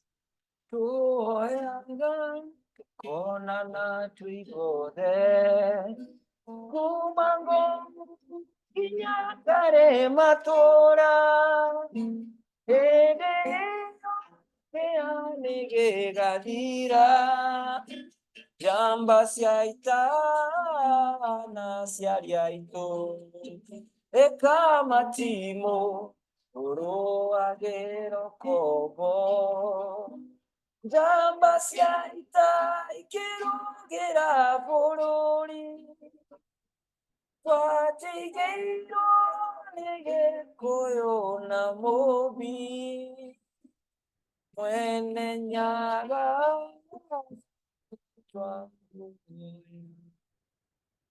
We stood on Githuru Hill. To our left, Nyandarua Forest Ridge. To our right, Mount Kenya. And between them, below our eyes, stretching to beyond Nanyuki and Narumoru, Nyeri Plains and lands stolen from us, we ask ourselves, how long shall we, Gichamu, Karunaine youth of Iregi generation, allow our people to continue slaves of hunger, diseases, sorrow in our own lands, while foreigners eat and snore in bed with fullness? Enter a banker's delegation or a trade come businessman's delegation. The white man in the delegation should, in dress and manner, epitomize the money-owing class of imperialist Europe. The other one is Indian. A third is an African who does not speak at all, but keeps on nodding his head in agreement. You're right, Dedan. Hunger, disease, ignorance, those are the true enemies of your people. Who are you? Time is money. I am, or rather, we are from the banks, the insurance companies, the industries. You can call us the representatives of the business community. You see, Dedan, this war is holding back investment, the flow of money, development. Development, money. Is money development? I don't blame you. You may be a little deficient on the side of economics and history. I was here before you were born. Standard Bank, National and Grindlays Bank, Barclays. I am the maker of modern Kenya who financed the railways. You see, your people again, their 10-year armed resistance only ruined the chances of progress. But when the job was finished, see how the dividends, settlers, Delamere, hunters, soldiers of fortune, we were behind them all. Now, you'll agree with me that they did transform this land. Mombasa, Nairobi, Nakuru, Eldoret, Kitale, Kisumu, modern city, modern highways. Come clean. What do you want? I was not fighting the banks. You are a wise man, Dedan. Yes, there's no need to fight the banks. We are your true friends. At first, we were a little apprehensive about a black man's government. We thought that it might, well, be a danger to investment, assets and all that. But we have since learned one or two truths from Ghana, Nigeria, Liberia, and even India. True, Dedan. In India, we've got our independent freedom. To make money, this year our true friend, not racialism, leaves your custom alone. You can pray to Buddha, pray to Confucius, pray under the trees, pray under the rocks, wear sari, your culture, songs, dances, we don't mind. Provided we make money, friend. Some of our people passed through India on their way from Burma, Calcutta, Delhi, Bombay. They told of hungry people, beggars on pavements, wives selling themselves for a rupee. Have they now said no to poverty? We're trying little, but we have our religion, we have our flag, we have our national anthem, and now even Indian bankers. Listen, we're now prepared to settle for a black man's government in partnership only. Only? Confess, repent, plead guilty. Cooperate like the surrendered generals. Tell your people to come out of the forest. We need stability. There never can be progress without stability. Then we can finance big hotels, international hotels, seaside resorts, nightclubs, casinos, tarmac roads, oil refineries and pipelines. Then tourists from the USA, Germany, France, Switzerland, Japan will flock in. Investment, my friend, development, prosperity, happiness. And my people? Who are your people? The oppressed of the land. All those who labor power has transformed this land. For it is not true that it was your money that built this country. It was our sweat. It was our hands. Where do our people come in your partnership for progress? Toilers there will always be, even in America, England, France, Germany, Switzerland, Sweden, Japan, all the civilized world. They are servants and masters, sellers of labor and buyers of labor, masters and servants. True. Even in holy religion, they are workers, Brahmins and untouchables. The religion of enslavement, like colonialism, which makes the colonized sweat and bleed while master comes to harvest.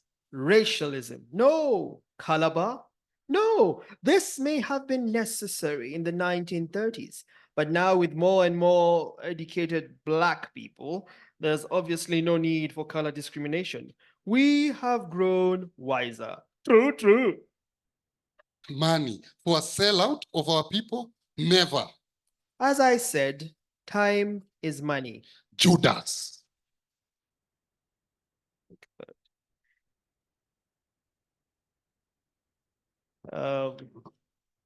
Third trial. Kimathi groaning, turning from side to side. I knew it. The invisible powers behind them all. So smooth, so confident, heartless souls. Banker, industrialist, settler, governor, police, army, judge, all all one, drinkers of darkness, drinkers of blood. Why should I fear? Our people will see through the smiles, through this sudden avowal of friendship, and yet suppose it if save my life? No, dreams, temptations, people, our people. Enter an African business executive dressed like an Englishman, politician, and a priest. The priest remains still in one spot. Yes, our people, your people, all our people. Black is beautiful, black power. I seem to know you. Who are you? I've been sitting on hot coals of trials and temptations. Ease my heart. My brothers, in this infernal corner, this narrow wretched corner, chained to the walls, chained to the floor. Why one almost loses one's head? You know me. I have stood by you.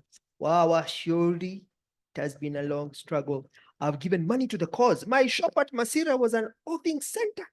I think I know of you and many like you. We have traveled thus far, this road together. Thank you. A few of us fell by the wayside.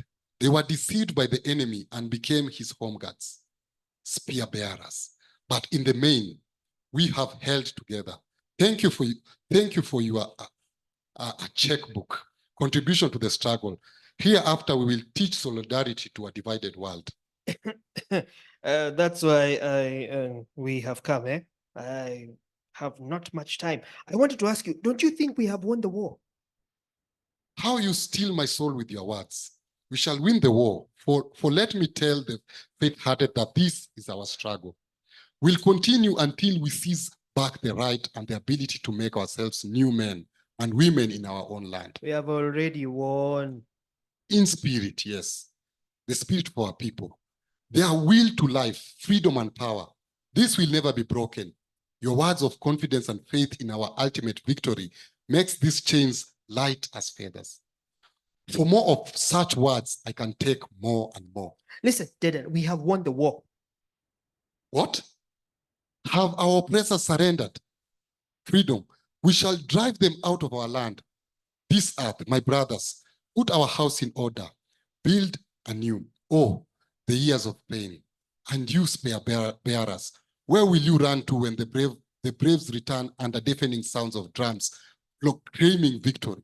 But have they? My friends, you are twice welcome for bringing such news. My heart is full like Gura River in flood. Have they really? So long, so soon. Break these chains, unchain my heart, my soul, unchain for centuries of chains. Kenya, our dearly fought for motherland.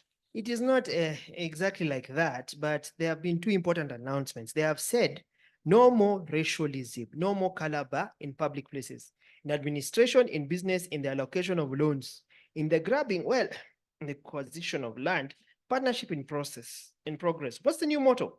Is this not what we have been fighting for? Any Black man who now works hard and has capital can make it to the top. We can become local directors of foreign companies. We can now buy land in the White Highlands. White Highlands no more. It's now willing seller, willing buyer. What new song is this? Buy back our land from those who stole it from us. Our land? Have we not bought it with streams of blood, rivers of sweat? No free things. Calabar is out. Banks are open to all. What more do we want? And politics, independence. Is this too for sale? We have been given two alternatives. We can get independence, province by province. Majibwensim, as a token of their goodwill, they have now allowed district and provincial political parties. Independence for central province, after all, it's Wige Huyu, Ebu and Meru, who really fought for Uhuru. Would you too call the war for national liberation a regional movement? What has colonialism done to your thinking? Hear me. Kenya is one indivisible whole. The cause we fight for is larger than provinces. It shatters ethnic barriers. It is a whole people's cause. There, you speak as if you can read my mind. The second alternative before us, you see, is to receive Uhuru as one people. Receive Uhuru. And since when did our people become beggars? Who are you? How can you decide for the people? Have they released our people from concentration camps? Have they released Jomo Kenyatta, Paul Ngei, Fred Kubai? Where is Achieng' Oneko, Bildad Kagia, Kungu Karumba? Are they out? Tell me more. They will be out soon. Personally, nothing concerns me more than their release. Everyone is fighting for their freedom. Tom Mboya, Ronald Gala, Ogiga Odiga, Daniel Moi, Julius Kiano, petitions all over the country, marches, posters, oh, let them come out. Then we shall form one countrywide political party, and serious negotiations will soon be in progress in State House, in London. We shall sit around the conference table. We shall be given independence. Given, beggars' hands outstretched, 10 cents, 30 pieces of silver. Independence on a silver platter, away, vile creatures, rats, blood suckers. What? Blood, yes, your people's blood, our people's blood, the blood of us workers and peasants. Yes, those are our people. And you, new farmers, new settlers, black skins, colonial settlers' hats, thousands of acres of wheat, tea, coffee, pyrethrum, ranches, while workers and peasants live in hovels, landless in villages, new African bankers. I now understand loans, token shares in banks, companies, grab shops, grab gems, transport buses, land, grab. Partnership in progress. Towards what end? What will you do to the widows, orphans, the laboring millions, new masters? We labor for you, pick coffee and tea for you. Is that why poor men die and continue to die in the forest? General Kago, Baimunge, Matenjagao, and many brave sons are still locked in there. Stanley Mabenge, have you been there to see them? Hear them planning, talking, dreaming, fighting for a new world, a human world? We have won. What's the prize? New drinkers of honey from human skulls. We all fought for Uhuru in our different way. I think it unwise, a little hasty, divisive politics to single out certain people, certain classes as having fought for Uhuru. There are no classes in Africa. We are all freedom fighters. The prize, I asked, the prize, slaves. What's the price for our second slavery? We call it off. Call what? War in the forest. Words will now do. They have already given us seats in the Legislative Council. Great victory. Words. Game of diplomats. Plead guilty, save your life, save lives. Join us. Fast minds. What revolution will unchain these minds? Out, new slaves. Business executive and politician go out.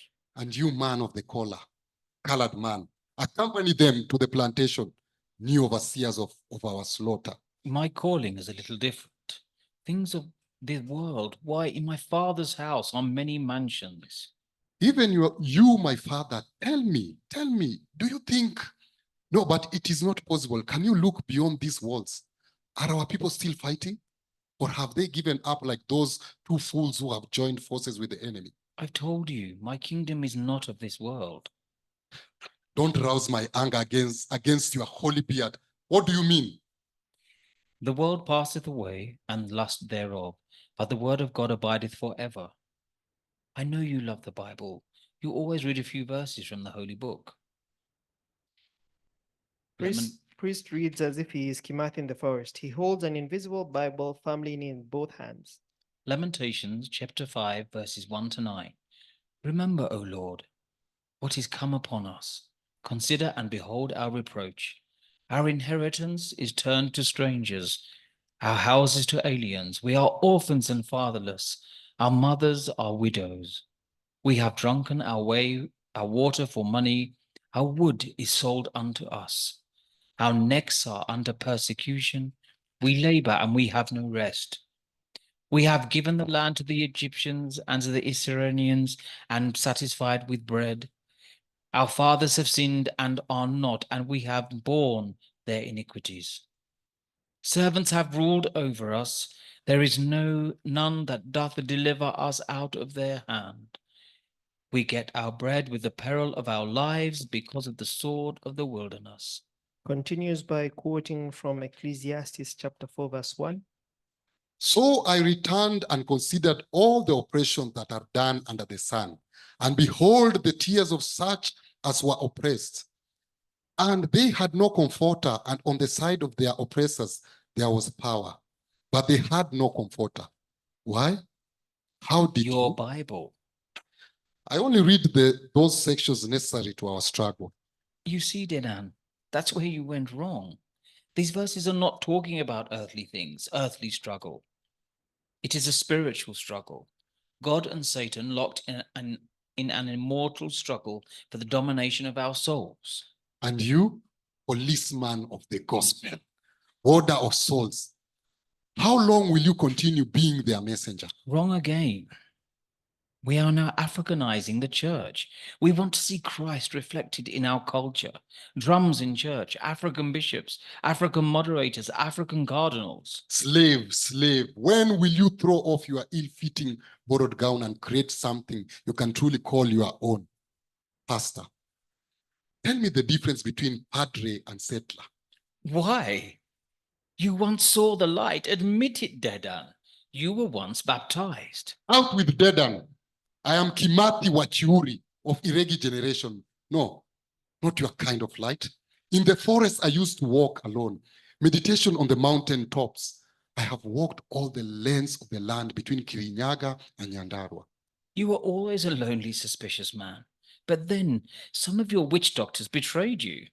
Jesus will never betray you. Betrayals, prophets, seers, strange. I have always been suspicious of those who would preach cold peace in the face of violence. Turn the other cheek. Don't struggle against those that clothe themselves as butterflies, collaborators. Surrender your heart, Dedan. Let Jesus speak to you today. I have spoken with the God of my ancestors in dreams and on the mountain, and not once did he counsel me to barter for my soul. One day, looking at the mountains, listening to the murmurings from Gura River, thinking about the braves of our people, those who have always resisted, I thought I saw a glimpse of Kenya to come. Workers joining hands from the coast to the lake, making rivers, volcanoes, thunderbolts in the sky, making all these power monsters of nature administer to their needs and desires. Man, slave of nature, nature slave of man, making no man slave of any man. And voices welled up inside me, and I felt the granite power of Kenya people. Let the volcanoes erupt, fiery lava, uproot the trees and chain the wind, open the doors of rain. Rivers, cataracts, rapids, chain these to your needs. Deserts bloom. Harness yet nature's energy, and you shall be the children of God, creators of a new heaven on a new earth. Don't blaspheme. You said you feared and fought the seers. I feared the self-acclaimed messengers of God might come to our fighters and say, surrender, that is the word of God. And don't you think it's time? You too. Surrender. Call off bloodshed. New life, new brotherhood in Christ. And the blood we shed, was that in vain? We have all sinned and come short of the glory of God. Why waste more lives? Plead guilty and ask God for forgiveness. Can it be wrong, even in the eyes of your God, for a people to fight against exploitation? Cast out Lucifer. Tell me, old man, are people with whom we took the oaths deserting us? Think on my words, my child. There is wisdom in realism. Enough is enough. This is what I always feared. How to discern our enemies in black clothes with sweet tongues, checkbook revolutionaries. Go, my trial has begun. I said, go. No, don't go. Go, come to the registers. Court tomorrow, deserters. You come tomorrow, you will hear my answer. Tomorrow. I said, go. Exit priest. Who are friends and who enemies? Oh, that agony of a lone battle. but I will fight it on to the end, alone, alone. Did I say? No, cast out those doubts. Fourth trial. It is dark in the cell where Kimathi is seated at his accustomed corner. Craning to catch some light through a tiny barbed wire window, he is quietly, peacefully humming a freedom song tune and at the same time thinking deeply when he hears aggressive footsteps accompanied by whistling outside his cell. Guards outside the cell give a loud salute and Shaw Henderson walks past them.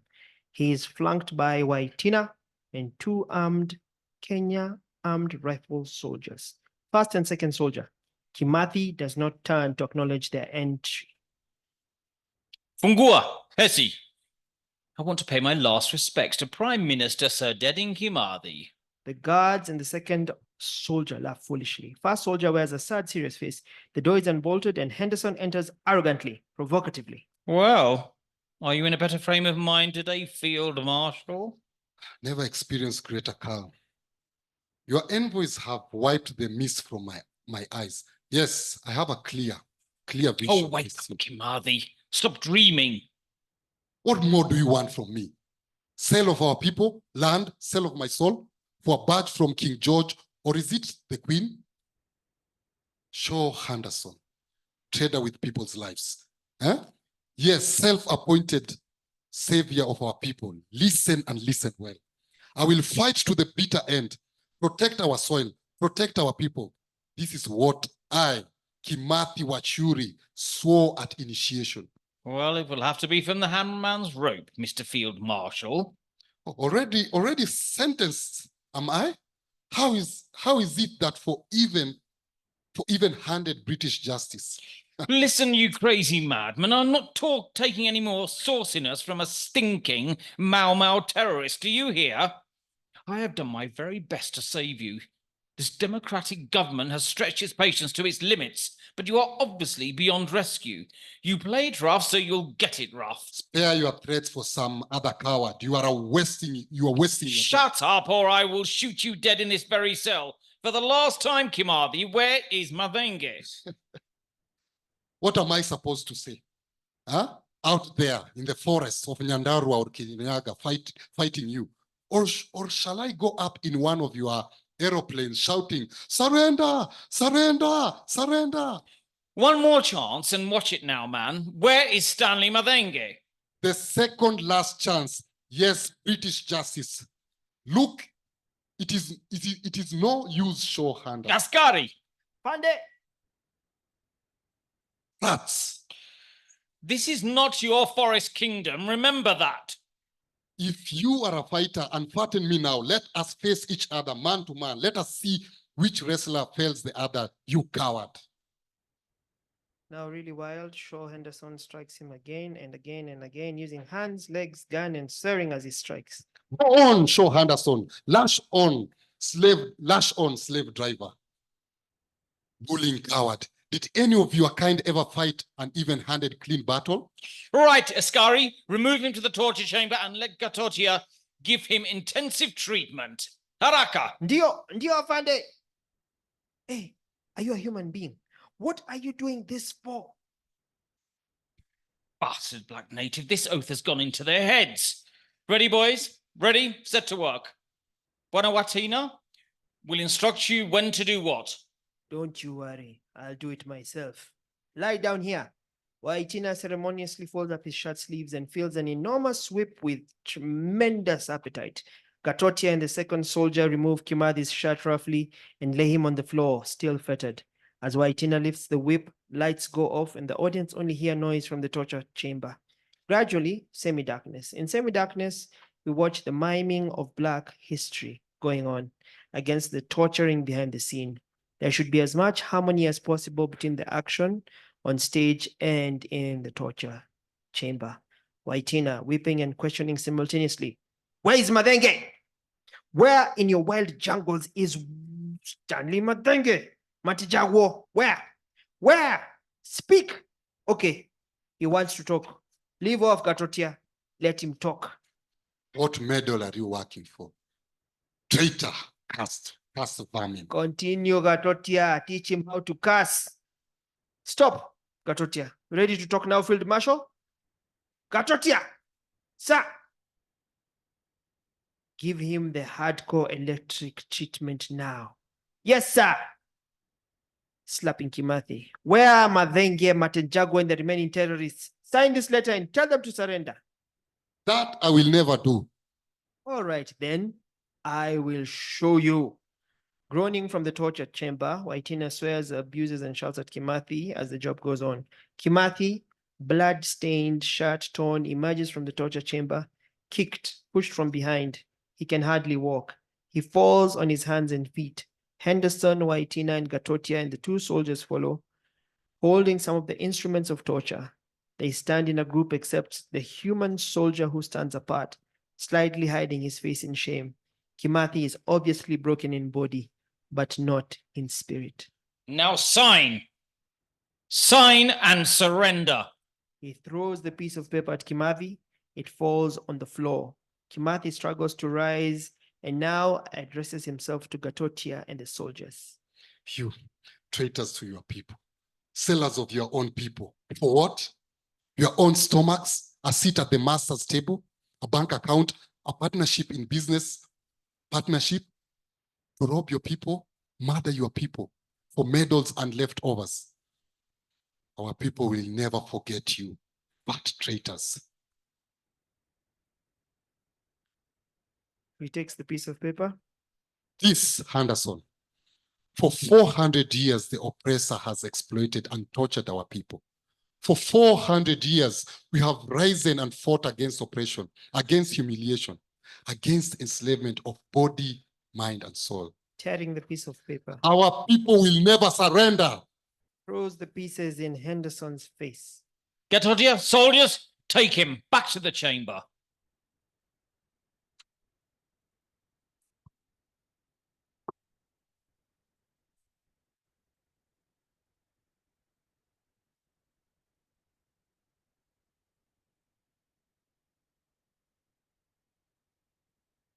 And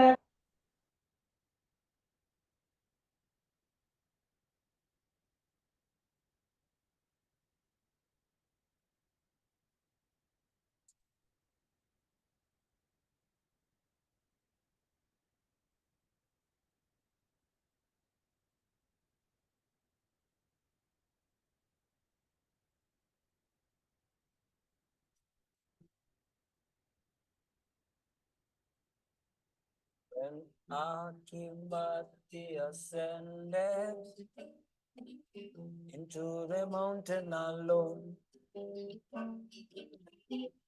he asked for strength and courage to defeat the white man. He said that we should not tread the paths that we had trodden, that we should follow his footsteps and drink from his cup of rage.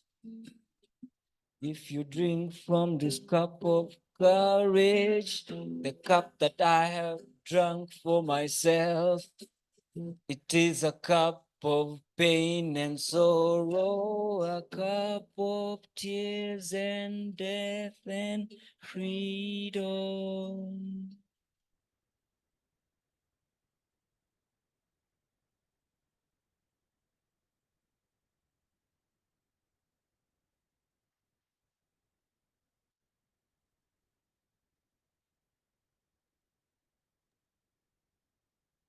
Wow, thank you very much. Something very new for us here, but quite scintillating, so to speak.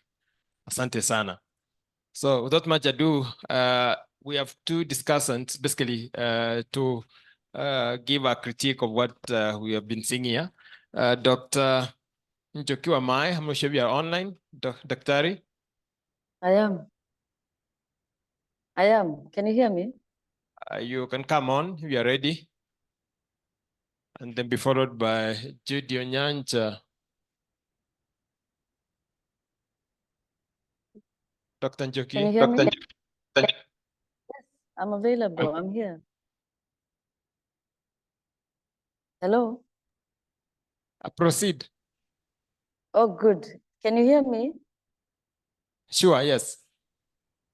Lovely.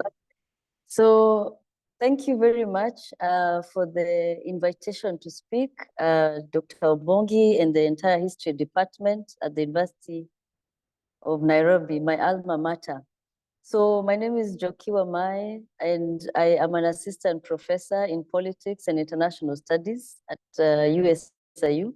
And I'm also a visiting lecturer or professor here at UHRI, Universitat Jaume Primero, where I'm at right now in Spain, where I'm teaching for this month.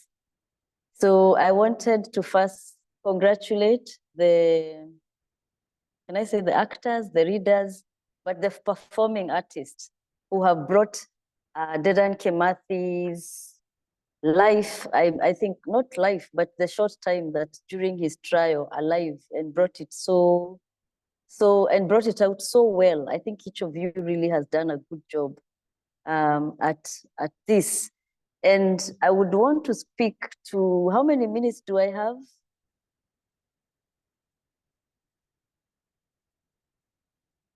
How many minutes? Sorry. Okay.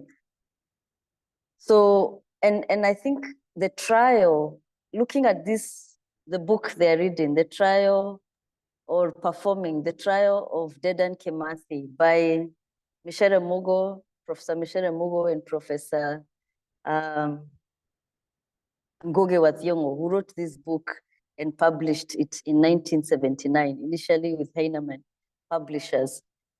I think the performers have really brought it out so well, and I think those scenes we are seeing, especially of the trial, are very poignant in showing us the post-colonial, not even just the colonial, during the colonial times, and the post-colonial angst that came with it. So the injustice, and I'm glad that this conference is focusing on memory, especially this session, memory, justice, and reconciliation, because I'm a transitional justice scholar. I'm into politics of justice, of memory, especially after violence. And one of the things we found, even for us transitional justice scholars, is the transitional justice because of the challenges. Thank you. So the challenges of knowledge production, transitional justice also as a field for a long time has ignored colonial injustices, colonial violence. So even the journal, the leading journal, probably the first issue on colonial injustices was only last year as a form of, we need to deal with that as a transitional justice issue. When you look at even the genocides that we talk about that are recognized by the United Nations, none of them is one of the colonial genocides that happened on the continent to our people or to people of the global south, whether it's mainly the Holocaust. Of course, there's Rwanda, which the 1994, but it's not a colonial genocide. Because if you think about it, like what happened to the Herero in Namibia, what happened to the people of the Congo, those are even like 10 times worse than the Holocaust. But we have, because of that idea of transitional justice being a very liberal concept that comes in only after the 1992 Agenda for Peace report by the United Nations. So these are the challenges. So I'm glad that history department has brought this conversation and tried to merge memory, justice, and reconciliation to historical injustices. And I think this, the play, also having a play reenacted is also very important because we bring in literary studies to historical studies. And I think that's one place we are not doing enough. And I would want to even analyze this play, the performance, and also the play by Michere and Goge through Edward Said. Edward Said, as many of you know, is a post-colonial theorist from Palestine, of course, living away in the US. I think he's dead by now. So Edward Said, and I would want us to think through this play through Edward Said's concept or method of contrapunto reading. I think Edward Said is also a pianist. So of course he uses this idea of contrapuntality, which is very used by people in music. How do you read texts or read musical notes together, right? And so the Trial of Dedan Kimathi by Meshere Mugo and Ngugi wa Thiong'o is a very important book, is a very important literary text, a play, of course, because it breaks the hegemonic discourses that existed. This book was written in 1979, that existed on Kimathi and Kimathi's, you know, Kimathi, of course, as an icon, Kimathi's history and also Mau Mau history. And if you look at even most of the books that existed before 1979 on Kimathi, of course, there was the most, the one largely read by the Colonial and Empire, The Hunt for Kimathi by Henderson and Goodhart. I think they wrote it just soon after that this trial actually happened. So this book being the most dominant, of course, this created what I would say almost an erroneous interpretation of Kimathi, of course, based on Henderson. You have seen when Stuart Nash is acting Henderson, the kind of person he was. He actually believed Kimathi is just, and it's even actually written in his blurb about his own book, that Kimathi was a brutal, ruthless murderer. Can you imagine? And so you can see this was the reading about Kimathi by most of anybody. And I can imagine the weight on the shoulders of Meshere and Ngugi sitting there, right there at the University of Nairobi in the late 70s and wondering, how do we create another narrative of Kimathi? Already Henderson's book is out, The Hunt for Kimathi. And already the book through and through is a racist account of their own ideas of Kimathi as a brutal, ruthless, stinking murderer. And also we have, of course, people like Kenneth Watene, who also writes about Kimathi. But that book, I think he publishes it in California. We don't see much of it. And the rest of the people who come and start writing about Kimathi, whether it's Sam Kahiga's, I think 1990s, I'm glad somebody talked about it, fictional account, all come much later. Joseph Karemi's, again, non-fictional account, Kimathi, the book Kimathi came much, much later. Professor Maina wa Kenyate's book, also 1987, and the next one also comes around 1990. And of course, we have the trial reprinted again from the archives and re-edited by MacArthur, Julie. And also we have a few popular versions like Tabitha Kanogo's popular version and David Chegere. So all these texts, if you look at them, all of them are produced after, apart from Kenneth Watene's Kimathi, 1974. And so Meshere and Ngugi, I believe, had such a huge responsibility. And it would be interesting, now that Ngugi is still with us, to maybe have a conversation of what really inspired. And I'm sure he did when they reenacted again the play a few years ago at the National Theatre. So the Trial of Dedan Kimathi, this book, this play, literary text is very, very important in breaking the hegemonic discourses that existed on Kimathi and also on the Mau Mau history. And if we use Edward Said's contrapuntal reading, and a contrapuntal reading is an analysis or methodology is very important because Edward Said talks about the importance of interpreting colonial context by considering the colonizer and the colonized. And in his book in 1993, Culture and Imperialism, Said introduces this term of contrapuntal reading as a method to analyze colonial literary texts. And you know, in Kenya, beyond this text, which is like the text we have by Henderson, it was not a literary text, it was more of a historical account. There are many other literary texts, as you all know, the ones by Isaac Dinesen, the famous Karen Blixen, others by Elspeth Huxley, The Flame Trees of Thika, all these books written in the colonial canon. And of course, now this by Henderson, written on Kimathi, it is very important that we counter we counter these narratives and counter the hegemon and offer a counter reading. And so, and you can see even in this book through the very good performance from the readers and the performers, you can see that we can now have humanized Kimathi. You know, Kimathi is a complex figure who is, and that's the beauty of the work that Meshere and Goge did. They bring in Kimathi fighting imperialism, especially after imperialism. You can see the businessmen, the Indian, the banks, the multinational companies telling him, just forget about this resistance. We are going to let us earn what we call in Kiswahili, matunda ya uhuru. Wacha tukule matunda ya uhuru. Let us eat the fruits of independence or the fruits of this. And Kimathi says, hell no. You know, you people, you're selling out. So Kimathi in this space is a conscience, is our conscience at that time. And I'm so glad this work was done, especially, as I said, a contrapunto reading of, as a contrapunto in a dialogical context, text to read because of the previous texts that have been provided.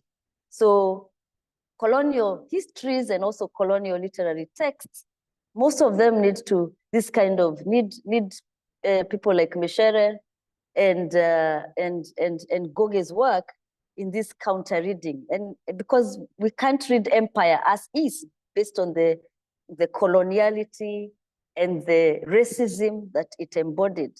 So Mogo and Goge's attempt to subvert the colonial and the neo-colonial historical and literary accounts of the figure of Kimathi, I think through the dramatic encounter and this through this project really succeeded. And I hope that we can do more, because that book, because of one of the things we keep talking about we've talked about, I think with Dr. Mbogi, is of course the politics of also Mau Mau history.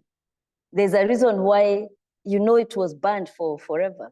And so Western capitals, even now, for a long time, is the spaces where history on Kimathi or history on Mau Mau continues to be generated. And that's why even this conference is very important.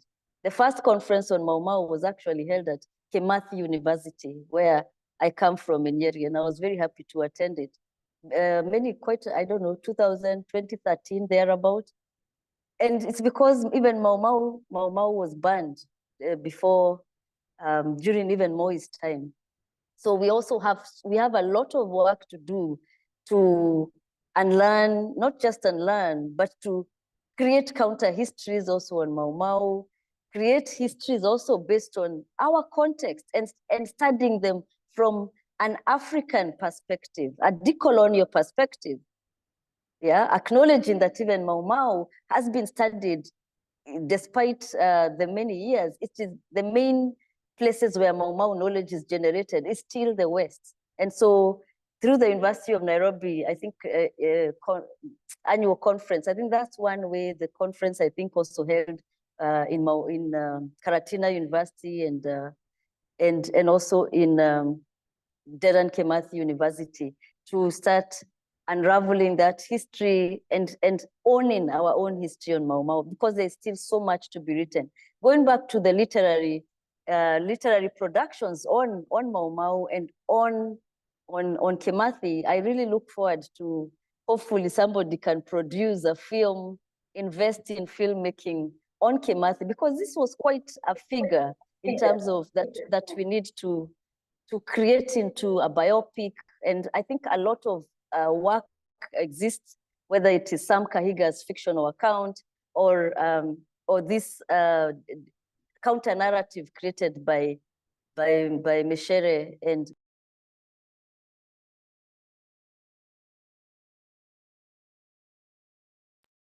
so I will stop there. Thank you.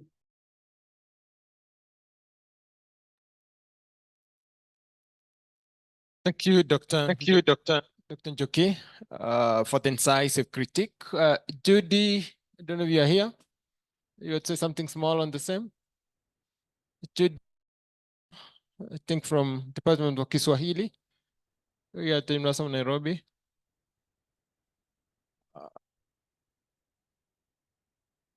Chidi, could you be online? Seemingly not. I think then we'll open the floor.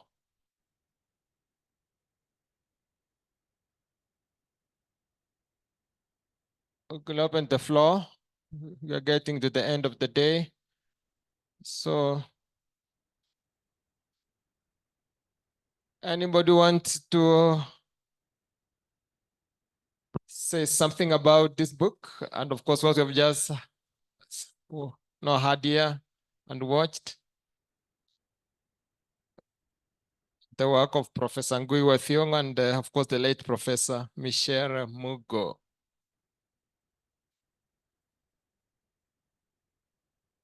Okay, then the performance. Okay, so we'll have Prof. Sihanya and then Dr. Mbongi. Prof. Good evening once again. I think for me, just three brief ones.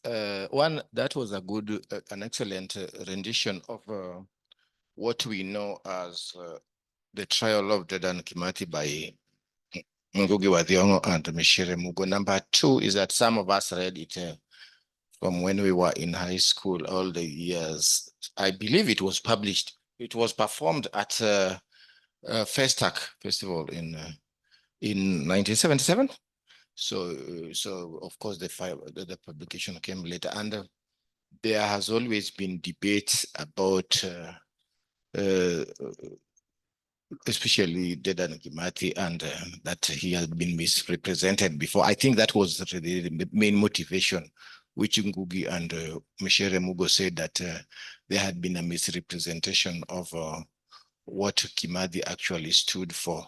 And over the years, I think a lot of historians have done an excellent job, and I think she commented on that, because apart from the people writing from a literary perspective, there are also historians who have done quite a lot of work on Kimathi and rendered him as a more complicated and complex individual than what had been represented, especially by Kenneth Watene in 1974 and elsewhere. Lastly, for many of us, this is what some people have called the trial literature, trial of Dedan Kimathi, trial of Christopher Okibo, Ali Mazrui, the trial. I mean, of course, it's not the typical trial in court, and I think they succeeded in not trying to narrow it down to a court session and to bring the dynamism that you have really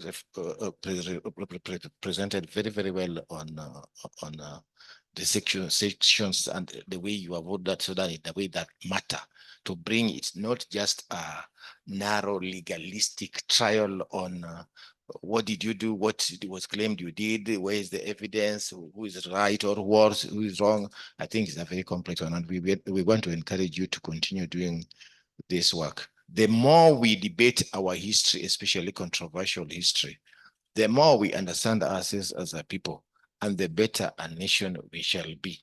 Obviously, Dedan Kimathi is a controversial figure. Everybody knows that.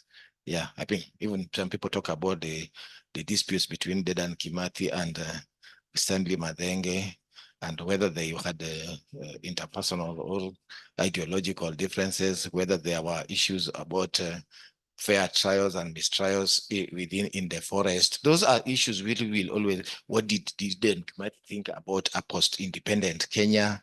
What some people say that he was saying he would be the first Kenyan African prime minister. What, did he see that as continuing the colonial governor idea, or a more broad-based Kenya-wide idea of government? Historians have asked those questions. Did he have a good picture of what Kenya was, or was he mainly focusing on the Kikuyu land question, the Kikuyu, the central Kenya question? Those are issues which are legitimate and will continue to be debated. Thank you.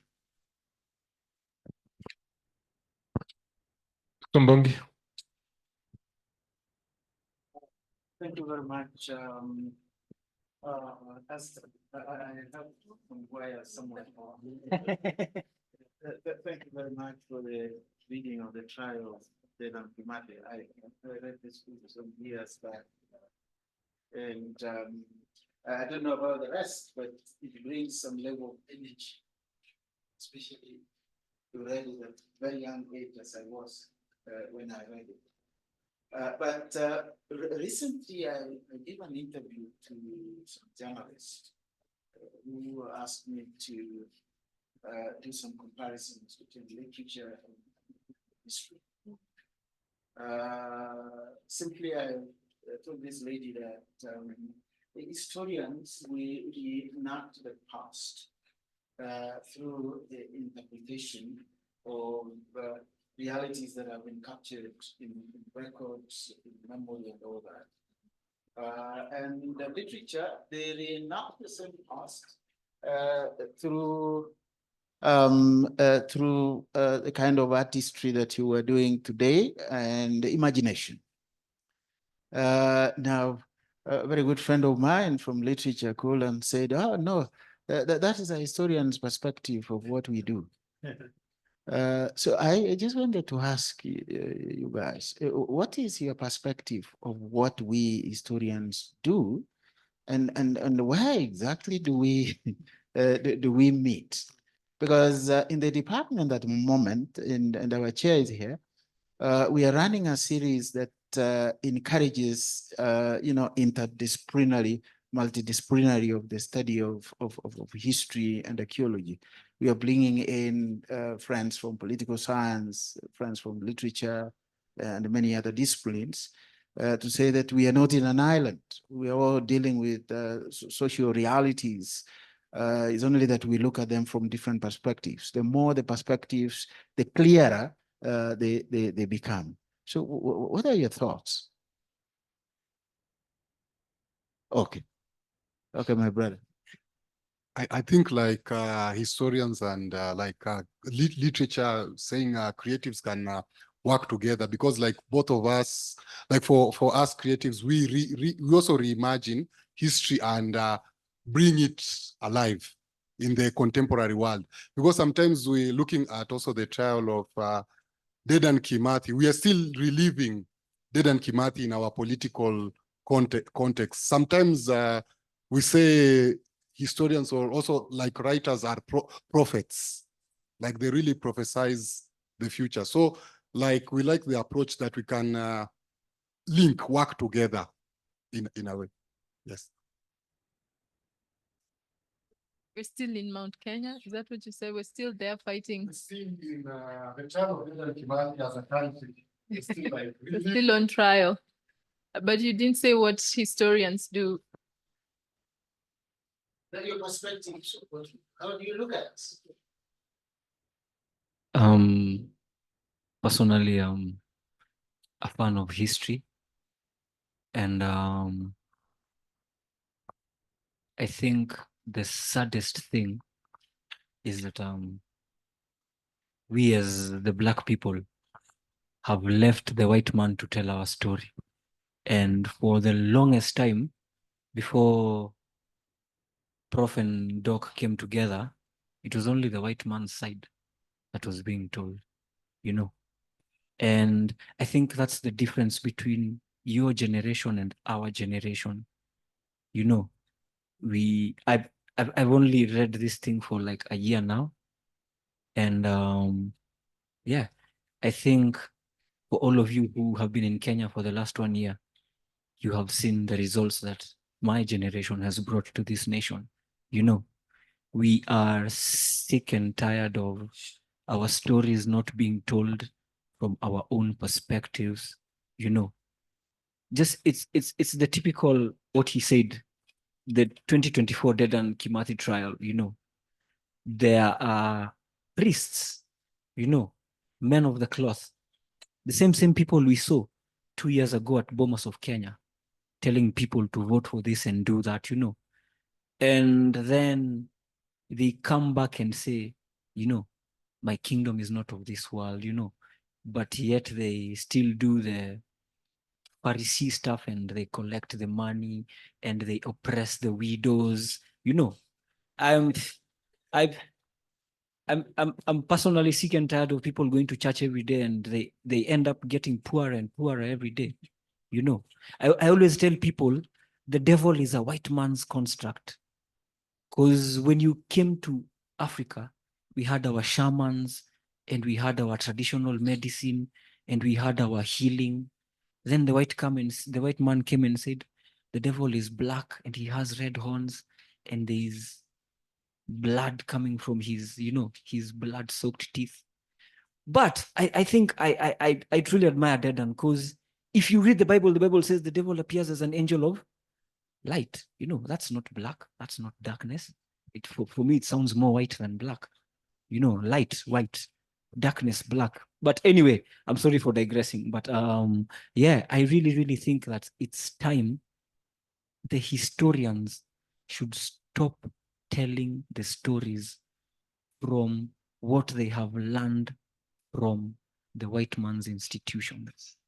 Because we really, really have a lot of brainwashing to get out of our people. We need to tell our stories the way they have been told, because it's really beautiful to sit with guys who have read these books from when they were young, And I really, really want to thank you guys, the historians in here, the dons and all of you guys, because you guys have kept these things alive. You guys have walked the path. Some of you in this room have been detained.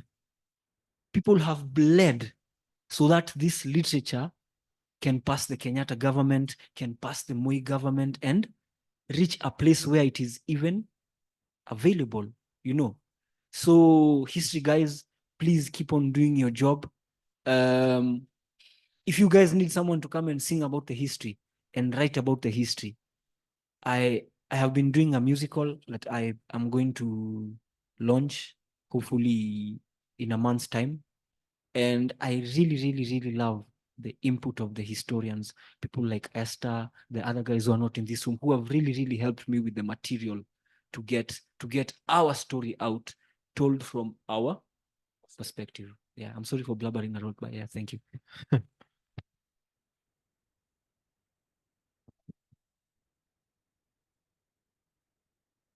Oh, thank you. I just wanted to say, I believe history repeats itself. And there are so many things that were done in the past. They say there are no new things, it's just different ways of how to do them. And through history, we learn about music, clothing, money, government.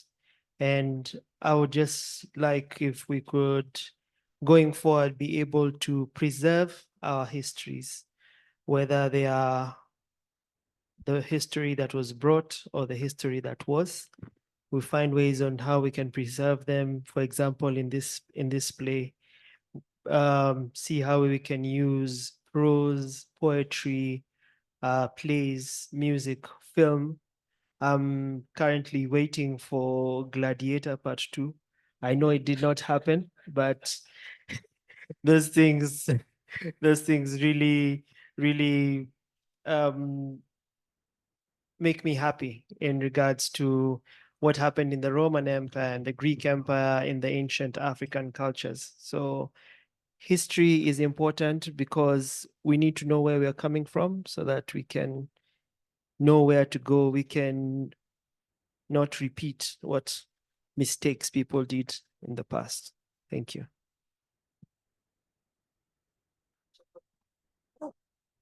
Thank you. Anyone online who wants to say something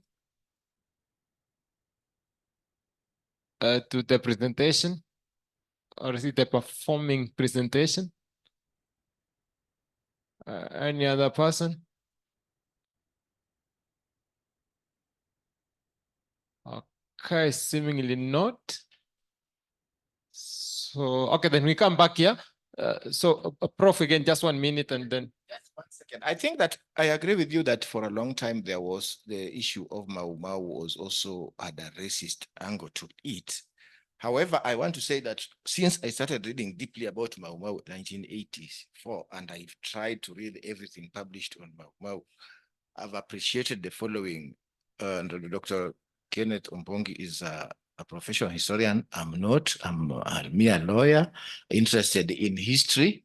And he can correct me. But I've found, I just want to name 5 people who I think have really influenced my understanding of Mau history and even the legal aspects. John Lonsdale has written very empathetically on Mau, and it's very, including if you read his serious paper in Anapi Valley, Wealth, Poverty, and Civic Virtue in Kikuyu Political Thought. It's one of the most, he's written a lot. There is David Anderson on these issues of compensation and trials. David Anderson has written very, very well and very empathetically. So that's why these days I talk of Afro-Kenyanist or Afro-Ugandanist or Afro-Kenyanist scholars, in the sense that they may be white, but they have a lot of empathy for what's happening here. Unyabari Maloba, Atieno Diambo, yes, Atieno Diambo, including the 205 civil book, and lastly, of course, Tabitha Kanogo. So there are so many from across the races who have really tried to study Mau and other issues of social justice in Kenya and Africa. Thanks. Social justice and public interest. Thank you, Prof. Anybody from the floor again?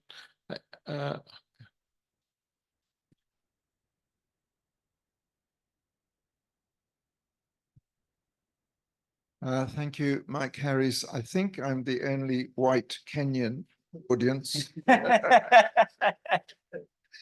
And I agree that a lot of the history that we're studying has come from the Mzungu viewpoint. But as my brother over there has said, Lonsdale and Anderson are Mzungus.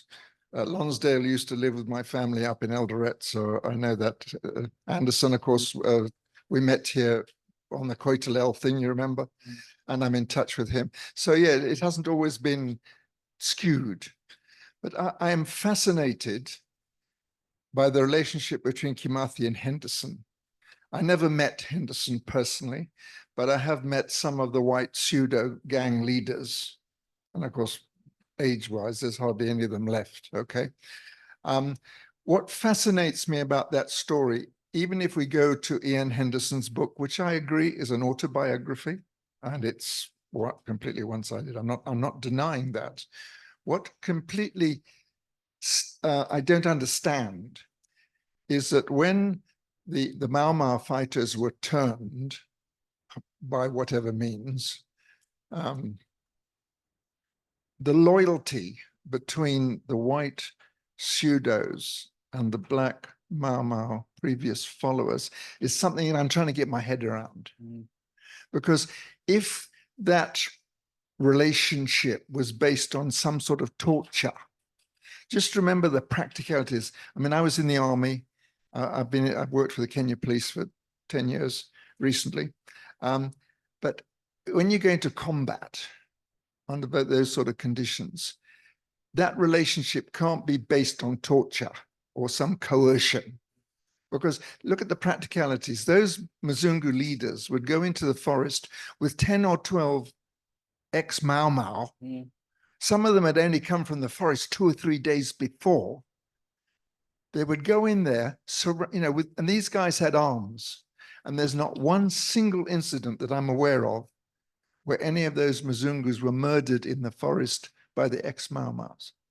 So that shows me a very complicated relationship, which I don't think can have been based on torture. So I won't say fascinated, I'm intrigued by what's come here, that Ian Henderson tortured Kimathi. Is that an actually established fact, or is that just part of the narrative? Is the fact that he was tortured by Henderson, is that actually something that is sort of, actually true? Or is it just part of the narrative that, of course, there was torture? Yeah, I'm not denying that. Because that's not. There's a guy still alive who worked for Henderson in Bahrain. And you remember there he was known as the butcher of Bahrain. And I asked him, and he's an ex-special branch guy, so he wasn't going to talk very much. And all he said to me was that was one very complicated man. And then he shut up. He wouldn't say anymore. But I am fascinated to indulge further with other people as to this relationship between the pseudos the black and the white, and what was that based on? That it did not involve any of those Mzungus being murdered in the forest. Thank you. Just sorry, your historians, Rose, how do you deal when you're doing with oral presentations? How do you deal with the possibility of exaggeration? I've been on 2 documentaries with Channel 4. You may have seen the last one, British Torture. I introduced that. And then I did another one in 95, Mau Mau, The Secret War, with my friend Zach Gakunju. And we were together, a Christian group. Zach and I have met together for many years.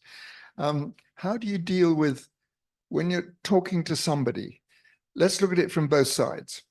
On the victim side, is there not a possibility to exaggerate, to increase the story? And on the perpetrator side, to downgrade it, to reduce it. So you've got these 2 things going on, haven't you? These guys are trying to minimize it, and these guys are trying to maximize it. And you somehow have got to find the truth. Just in the documentary in 95, I had a very short thing to say, but I'm someone who tries to tell the truth. I mean, that's my sort of underlying foundation. I try to tell the truth. And when I went back to that, because Zach's daughter sent me the thing that we did together, 30 years ago, and I listened to it.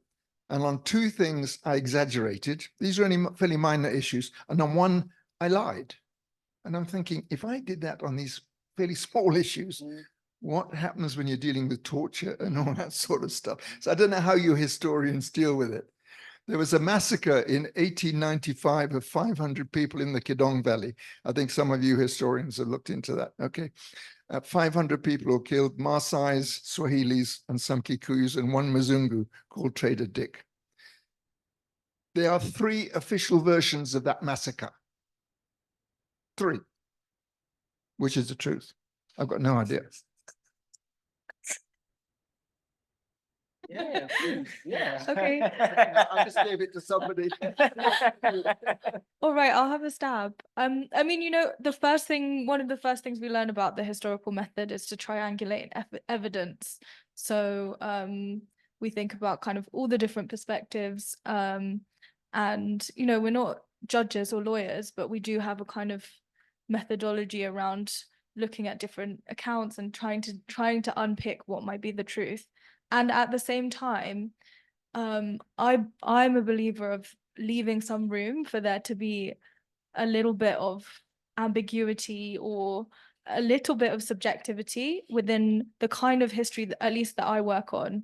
So I'm influenced by people like Justin Willis and Louise White, who talk about oral histories and talk about interpreting them less for kind of the facts and figures of what's said and more for the meaning that people are trying to convey. So when you think about, for example, if someone's over exaggerating their experience of violence or underplaying it for that matter, what are they trying to convey by that? Are they trying to tell you, the luxury of being an oral historian is you get to ask people, you can engage with them in a more meta dialogue of like, what are you trying to express to me by telling me about this or by expressing this in such a way. But all that to say that yes, it's difficult to unpick the truth. And sometimes the more interesting thing is to think about why people are telling you a particular story and what it means to them that they're telling you that story. I don't know if any other historians want to have a go. Well, I think the old book by Jan Van Zina warned us long time about how to deal with oral evidence as a source of history. And the tendency of, if I've not forgotten my reading of Jan Van Zina, is there's a way in which memory grows as things change. I'll give you an example. When I grew up in the village in the 80s, the bad boys want to destroy things and look a bit shabby. we could call them Mau Mau at the time in the 80s. That is, you know, before we went to school and got to know what's happening around the world. When we went to school, then the bad boys, we will call them Amin. Remember Amin Dada of Uganda. And the good ones, we will call them Comrade Bob Mugabe. You know, now in my own lifetime, those descriptions have changed. When I go back to my village now, a very heroic figure, very strong and very daring is actually called Mau Mau. You know, Mugabe is no longer the darling of the, so these things change. So what it needs is the historian to be very keen and aware of, quote unquote, this growth of the way people appropriate the same reality within a certain social context. I think that is very, very critical. And the beauty about the exercise we are doing here of mixing professional historians like yourselves and scholars and those who come from the public who care less about the conventions of scholarship is really getting those nuances which ordinarily you cannot get in the classrooms. We talk about decoloniality in a number of ways, but our agencies just say it the way it is, you know, very, very openly. So I think this intermixing is really aimed at making us get used to this unconventional way of doing things, so that when we now go out there, we will exactly know what's happening and able to deduce some meaning from the way certain social categories are used in the public out there. So that binary of out there and in here increasingly needs to be reduced. And that's the agenda I think our department is trying to work on. Thank you very much. I think there's something which we used to really see in the 80s and I think into the 90s. Number one was there was a debate among historians and literary scholars, both in Kenya and in West Africa. Let me be brief on that. In West Africa, it was Roland Oliver, a historian, arguing with Soyinka and Achebe that you are misrepresenting history. In East Africa, Kenya was mainly William Ribert Ochieng, a historian, B.A. Ogot on the one hand, Ngugi wa Thiong'o, and of course people like Ali Mazrui, Wanjala, Chris Wanjala, Henry Ndagasi on the other. And you would see that they were saying that as a historian, factual numerical accuracy is very, very important. But I think she's also told us that sometimes the main issue is the narrative or the meaning that you want to get, the interpretation, not so much sometimes. So there is that issue. And then I think regarding Henderson, which you are talking about, Henderson versus Kimathi, I think even Ngugi and Machele Mugo say that they were not trying to write a narrative history the way of Kimathi, but trying to represent it with having some kind of artistic freedom, poetic freedom, if you want. In some situations, they enjoy poetic freedom. And that's why even for lawyers, we also know that when we go there, we have to be careful because we have to listen to historians and literary scholars more and see the nuances. Thanks. Wow. I think that's a good wrap for the day from Prof. But Prof, I'm surprised that you know these people. Atieno. Wow. I'm surprised you get time to read what we read away from the wall of law. You guys have volumes to read. Very interesting. Right? You know, Anderson, Atieno. So good people, I think I've come to the end. So we didn't have two presentations. Hopefully we'll see what happens tomorrow and on Friday.